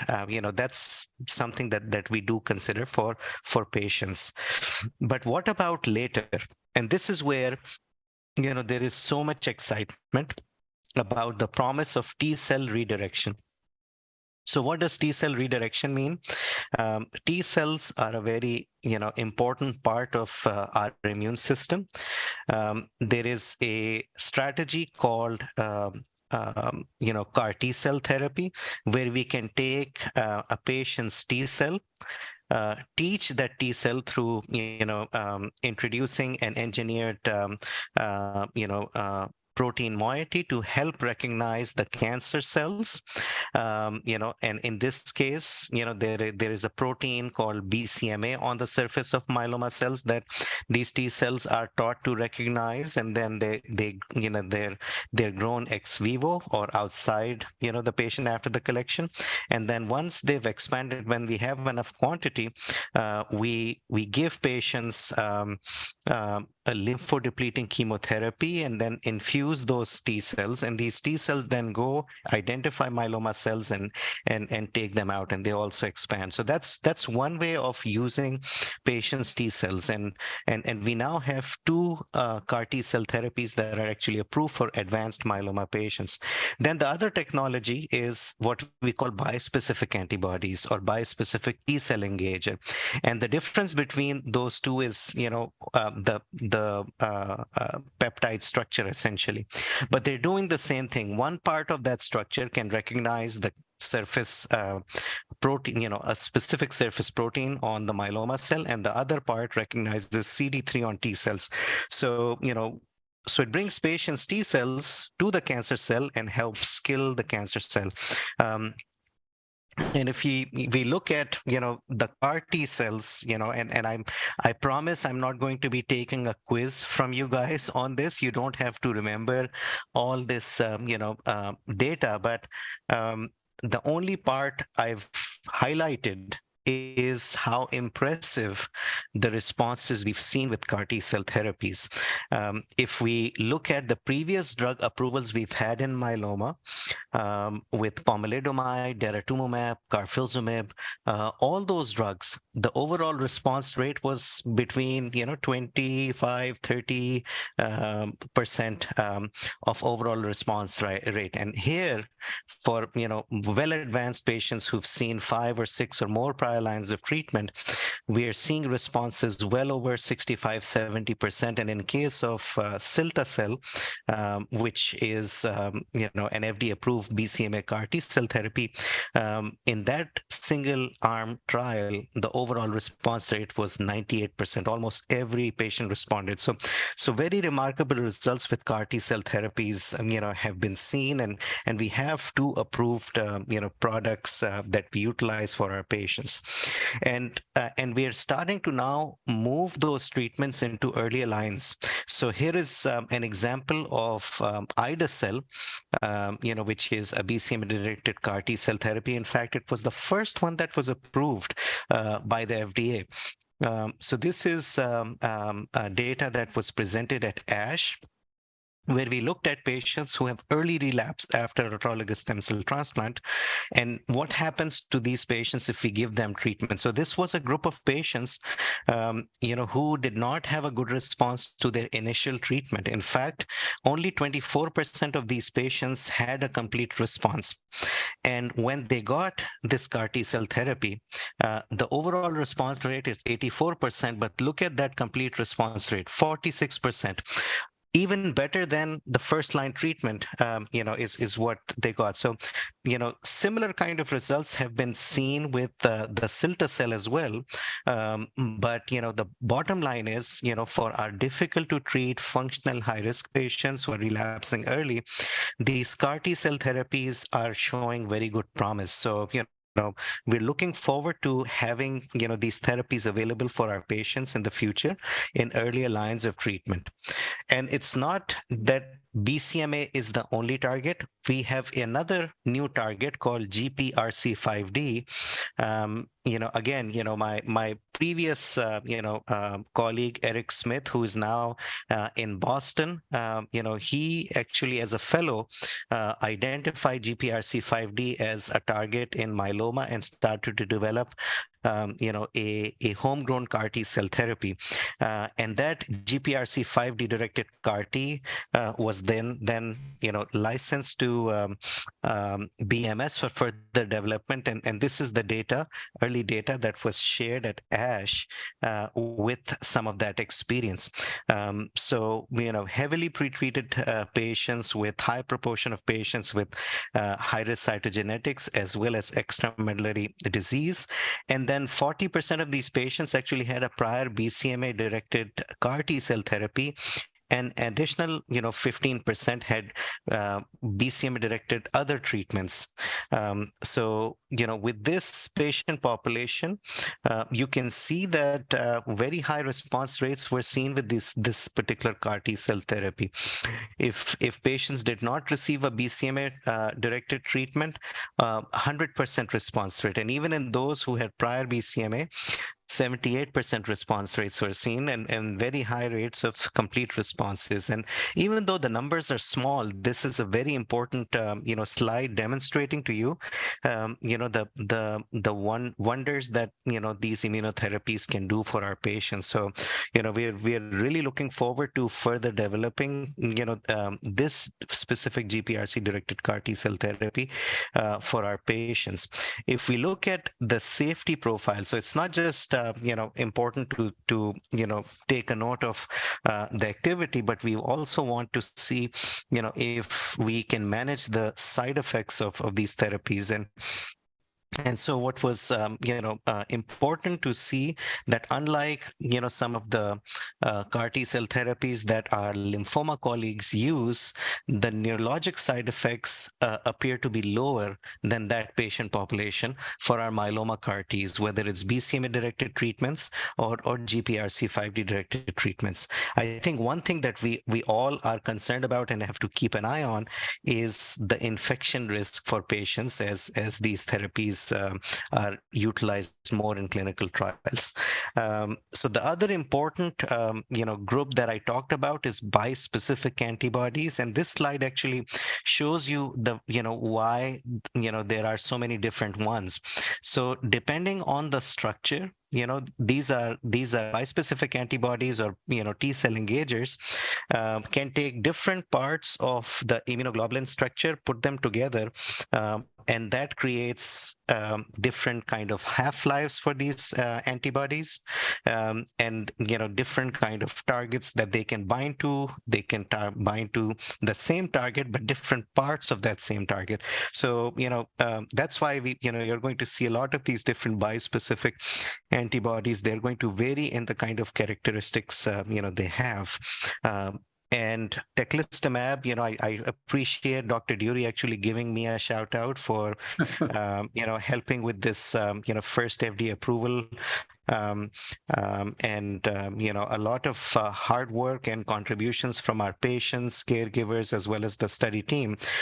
But there are many other bispecific antibodies that are coming down the pike. So teclistamab was our first one, first BCMA-directed bispecific. But we also have elranatamab, which is knocking at the door for an FDA approval.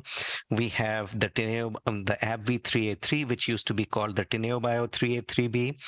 We have elnactamab, we have the Regeneron, a bispecific, which is now called linvoseltamab. So, we are going to have many different bispecifics. The good news is each of them are very active, but they're probably going to have different, schedules because of half-lives. And, we'll have to figure out, how best to use them in the clinic, and then for academic centers, the use may be a little different because we have access to, a more dedicated inpatient service that can care for these patients. Whereas for our community colleagues, the challenges might be a little different. So we have a lot of work to do on working out the logistics. So elranatamab, very similar to teclistamab, the overall response rate for, a relapsed refractory myeloma patient population, patients who've seen 5 different lines of treatment. Again, response rates very impressive at 61%, very similar to what we saw with teclistamab at 63%. And, the good news about, if you look at this progression-free survival curve, there are patients who have stability of response. So that, there is durability of response with these bispecific antibodies. However, the important, risk that we need to, consider is the infection risk. And that's what you see in this right table here. The way that the original bispecifics were have been studied in clinical trials is to continue giving them on a weekly or every other week basis, depending on their structure and their PKP, pharmacokinetics and pharmacodynamics, their half-lives. But we are now learning that we can give it less frequently to patients or give it for fixed duration of treatment. So that infection piece, is something that we as researchers are looking at right now to help make it a better option for our patients long term. And all of us have those anecdotal patients, who've been on these therapies now for many years on clinical trials. Elnactamab is another bispecific antibody. It's showing again, very similar kind of response rates, and the same, signal that we see, with infections is being seen with this particular antibody as well. And I think it has to do with the BCMA bispecific, portion of it. And again, overall response rate very similar, in the 60s%. So overall response rate of 65% being seen with this particular bispecific antibody as well. And, instead of just, going on and on about the BCMA ones, I wanted to talk about telquitamab. And I'm sorry, my slide, because of the, I guess, MacBook versus other, the formatting changed a little bit. So, telquitamab isn't showing up the way, it should. But, the development of this particular bispecific was led by my colleague, Dr. Ajay Chari, who's actually, moving to the West Coast, Dr. Durie, to be That's closer to right, you San in San Francisco. Francisco. Yes. But this bispecific showed very high response rate in this, in the 70% range, and two different doses were studied. The 0.4 milligram per kilogram being given weekly, and the 0.8 milligram per kilogram being given every other week. And it looks like the durability of response may be better for the Q2 week dosing. So the data looks promising. I think this is going to be this is being examined by the FDA right now. So we'll get a better idea of the approval timelines, I guess, later in the summer. And even in patients who have had prior CAR-Ts or prior bispecific therapy, we're seeing response rates of 62.7%. So it's important to see that if this is an important question that I think many doctors and researchers are asking, how best to pick one treatment versus the other. Can we sequence treatment? And what we're finding with these different treatments is that patients do respond to other therapies in terms of sequencing. The response may not be as robust or good, but but patients do respond to treatment. So I think that's another message, that you can go from one treatment to the other, either immunotherapy treatment. And then with GPRC5D, we just learned about this new bispecific called forimtamig. So forimtamig actually has two different epitopes or parts of the GPRC5D structure that it binds to. And initially it was looked at as an IV formulation, and now there's a subcutaneous formulation. And the interesting thing about this one is the dosing is every 3 weeks. So it's not on a weekly basis like telquitamab. You can give it less frequently. So the data were early, but response rates, again, in a very similar kind of range. You can take one structure and show the same kind of responses in highly relapsed refractory myeloma patients. And the safety profile, any cytokine release syndrome kind of side effect that patients get, it's, quite manageable. Grade 1 or 2 for the most part. Very few patients get, high grade symptoms. And just to give you an idea, when we I think we had Anne wonderfully talk about what cytokine release syndrome is, but grade 1 cytokine release syndrome is just having a fever and taking Tylenol. So I think understanding these grading is important for patients as well. But it's very, very manageable. And then how do we there are also efforts to improve cytokine release syndrome. So, there is a medicine called tocilizumab that we typically give to patients when cytokine release syndrome happens. But in this study, Dr. Trudell, from a wonderful colleague from Princess Margaret Hospital in Canada, in Toronto, Canada, she did a study where she compared giving cevostamab, which is a bispecific that targets a different surface protein called FcRH5. They did a study where a group of patients did not get any preemptive tocilizumab. Another group got tocilizumab to prevent CRS, and they saw quite a bit of reduction in the overall percentage of CRS between one arm versus the other. So, just telling us that there are going to be strategies that we can use to reduce the cytokine release syndrome for our patients. And then, now I want to talk a little bit beyond, the CAR-Ts and bispecifics. So, what we used to call immunomodulatory drugs, there is a newer class of drugs that belongs to that same family, but they're called CELMoDs, because they modulate the immune system, and there are two different agents, iberdomide and mezigdomide, that have different ways in which they can affect the proteasome machinery in trying to kill myeloma cells. One of them is more,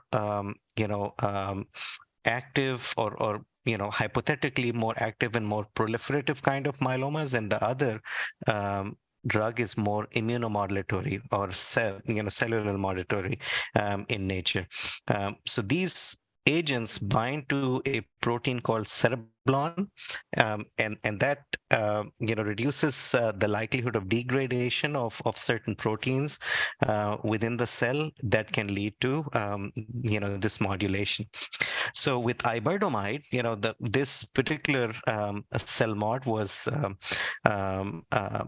was studied in an open label dose escalation and expansion study on its own, and then in combination with other therapies.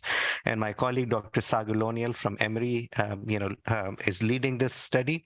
And what Dr. Usmani has shown is that iberdomide was active on its own, in about 30% of the patients, but in combination with daratumumab and with bortezomib, along with dexamethasone, it appears to have, a very similar safety profile to what we have seen with, lenalidomide or pomalidomide. So, very similar kind of, safety has been observed. And then, the overall response rates, even in patients who have had these therapies before, appears to be, quite high. So, very, very promising results, even in patients who have seen other drugs in that same class, even in patients who were daratumumab or bortezomib refractory, getting this combination, they appear to respond. So that gives us hope that there is this new class of these oral therapies coming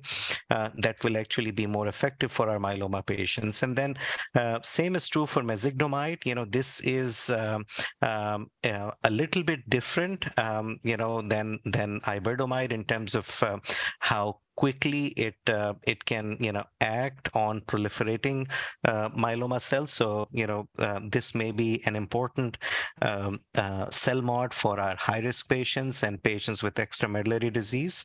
And Dr. Paul Richardson had presented these early data showing an overall response rate of about 50%, or rather, sorry, 40%, in all the patients, but 50% in patients with prior anti-BCMA treatments. And now mezigdomide is being combined with bispecifics and other proteasome inhibitors. So we are going to hopefully see more data with this particular cell mod later this year at ASH. And lastly, I do want to mention, this another very interesting mechanism of action, being called immunocytokine. So this is modakafusp alpha, which is a CD38 targeted treatment, but it delivers interferon alpha 2b to CD38 positive cells, and CD38 is the same target that daratumumab and isatuximab utilize to help kill myeloma cells for our patients. So very interesting data in this particular study. You can see that this study was, had one part where there was a dose escalation to figure out what's the right dose for patients, and then there was an expansion of 2 different doses, and this therapy is given either every 3 weeks or every 4 weeks. But if you look at the patient population enrolled on each of these, on the study, vast majority of patients, 85%, 85 out of 100 patients had prior anti-CD38 antibody, and they had become refractory to it. So despite that fact, what we see in patients here is a response rate of 43%. If we look at patients who were either daratumumab or isatuximab refractory, we're seeing a response rate of 39%. So despite the fact that they had, the patients had seen CD38 treatments, the response rates were quite high. In prior patients who had BCMA exposure, overall response rate was 27%. And in those who did not have BCMA exposure, it was 60%. And, the important thing about the response is it's durable. The median duration of response was over a year, 12.5 months. So, all of these therapies are very exciting. And, there are a lot of possibilities for for us to use each of these therapies in earlier lines of treatment. This is what we're doing for the CAR T cell therapies and the bispecifics. But the CELMoDs and modakafusp won't be far behind as well. We just have to come up with a good rational way and figure out which patients would benefit from which therapies. And, the key messages of measured hope that there is a better future ahead for all our patients. So, and we're all in this together, marching towards that goal. In the end, I would like to, acknowledge the myeloma service team at MSK as well as our transplant cell therapy team. And thank you so much for this opportunity, Dr. Durie. Well, thank you. Thank you so much, Saad, for that comprehensive overview of these exciting therapies, the immune therapies, and then also these more targeted therapies that you just discussed at the end. While you've been talking, a lot of interest, a lot of questions coming in, and I don't know how many we can handle, but I think that one key question is related to the sequencing. There's so many exciting things, and so I think that one important question comes in from Jack Aiello, for example. If a patient has relapsed on a BCMA CAR T, would you consider a BCMA bispecific, or would you move over to a different target? And so we already have some data that relate to that. So maybe you could comment on that first. Relapse for BCMA CAR T. Yes, we have some real world data, Jack. And by the way, Jack, it's good to know that you're here on this platform. So we have data from the CAR T consortium that was actually presented at ASH, looking at the real world experience of patients receiving ide-cel, and then what happened to their outcomes and what subsequent treatments they received. And what we find is, yes, you can use other bispecific therapies, but the duration of exposure has to be, of previous exposure has to be more than 6 months. So that's not just from the CAR T consortium data, but also from the Mount Sinai experience, and there are a few other examples of experiences. So if someone had a BCMA CAR and they got more than 6 months of response, and the CAR T cells are gone, if the myeloma starts coming back, the BCMA on those myeloma cells doesn't go away, and one can utilize a BCMA-directed bispecific. However, if they did not respond and they're progressing, then it's better to use a different target. So use a GPRC5D in that case. So that's how we're thinking about it right now. But I think we'll have more data later this year, because one of my fellows is actually looking at this and also looking at immune profiling to figure out if we can tease out who would benefit from one strategy versus the other. Right. And as I think actually Jack knows, we do have this immune therapy registry or database starting. And I think, Saad, you're participating in that, where we're trying to have real world data so we can try to answer all these questions. Can you go from CAR T to a bispecific, from a bispecific to a CAR T? And then what happens if you switch from one target to another? But I think that what was exciting to me was to see the very strong data with the GPRC5D, both the bispecific, the talquetamab, as well as the early data with the CAR T with this target. Very exciting, actually. Let's see. Let's go through some of these other ones here. Sorry.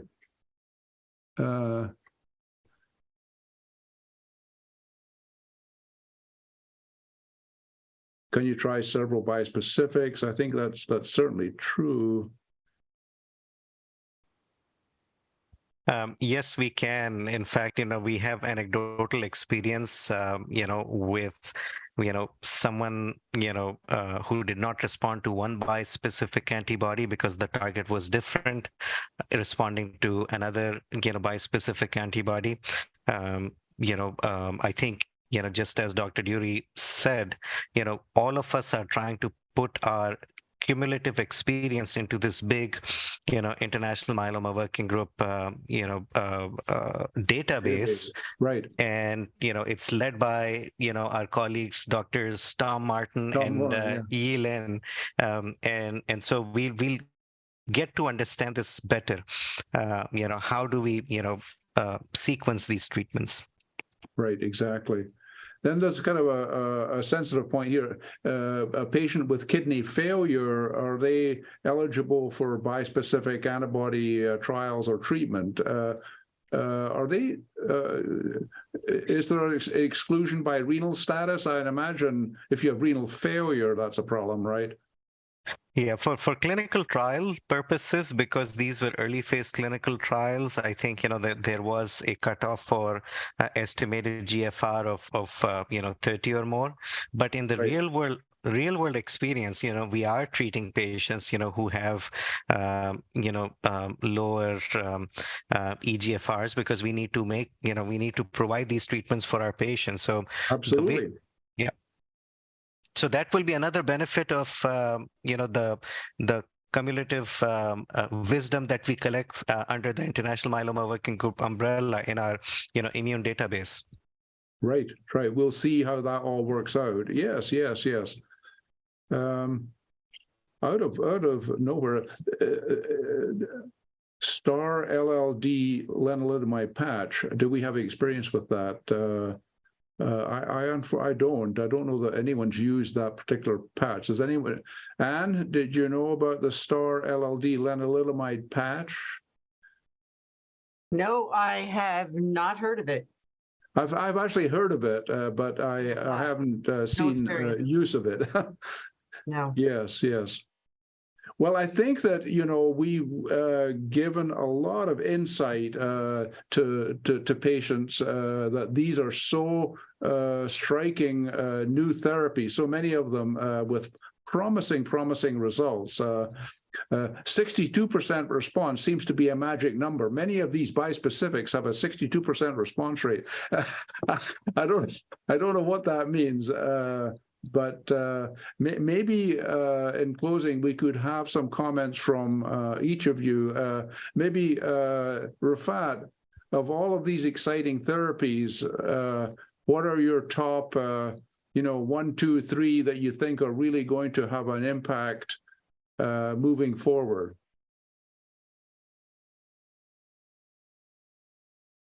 You're muted. Yeah, you're muted. Yeah, so you need to unmute. So you heard how complicated the field is. It's really not an easy answer. But I've been, doing myeloma for a long time. And, I remember the early days of testing lenalidomide and bortezomib and the responses we got. And then we get the carfilzomib, and then we get the anti-CD38 antibodies. And we studied those in relapse patients and very difficult patients. What I have not seen is the responses we see using bispecific T-cell engager in patients with advanced myeloma. I mean, when you look at patients who have, no counts, have a plasmacytomas growing everywhere, and you basically you were between, you almost were able to get them on clinical trials, almost met the criteria for clinical trials, and you put them on this bispecific T-cell engager, and then in 6 weeks, they're back on the motorcycle. It's just unbelievable. Right. It is remarkable. So I think the bispecific T-cell engager is just opening the door for understanding something really important, because we have the myeloma cells in the body and we have the T cells in the body. Why? You just need to bring them close to each other, and that's when you get the benefit. Is it really that simple? I don't think so.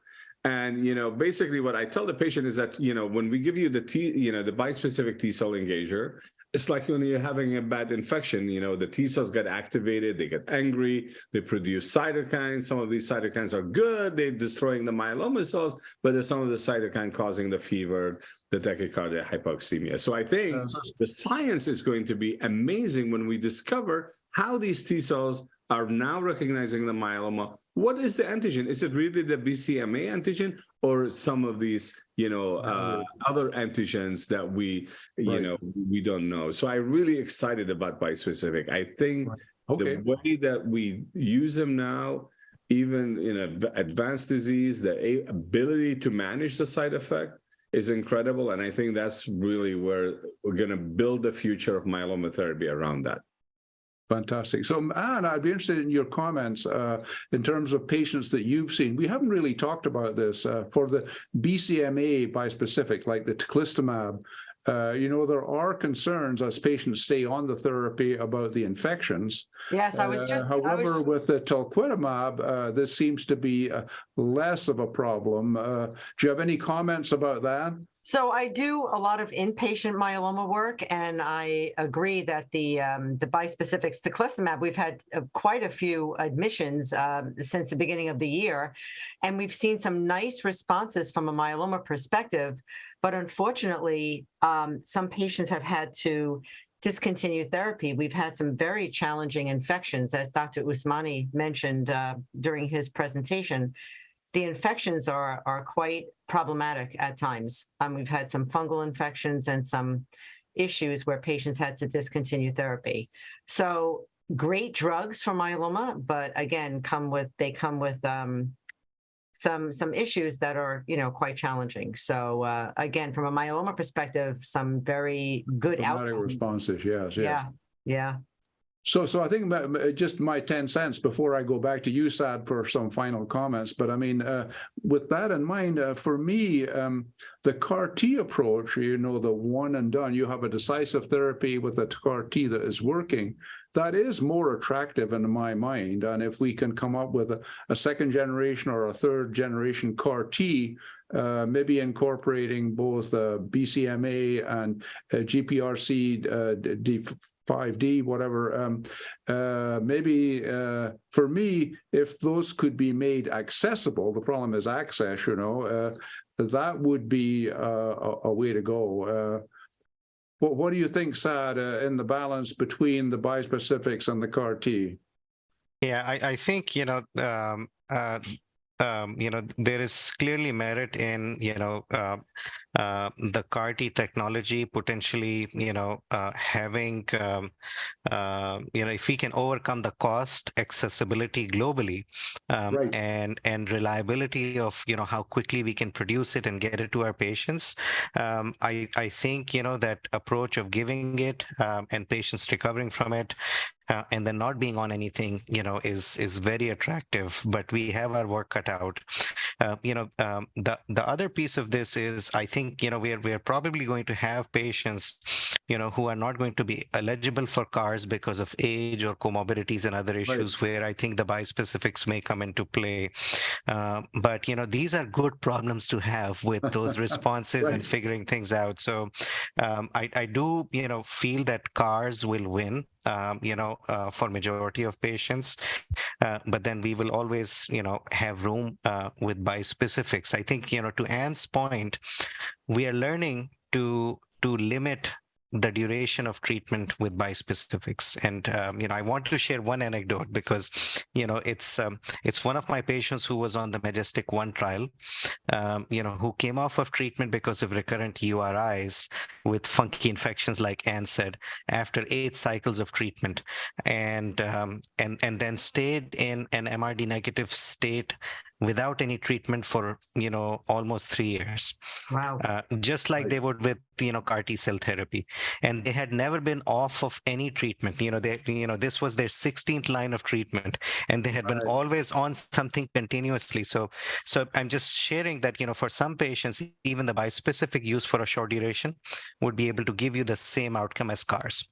Right. So I think that this is a key point, and as I know you're aware, Saad, I think that some studies with that limiting the duration will be quite key moving forward to get the efficacy and try to limit what can be pretty challenging toxicities with those infections.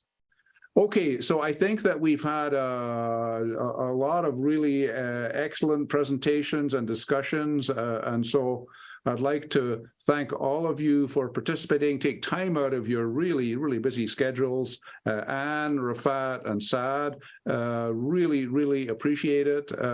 You can have some late dinner now. I'm not sure how you're going to handle that, but and thank you to our sponsors yet again, who I individually mentioned at the beginning.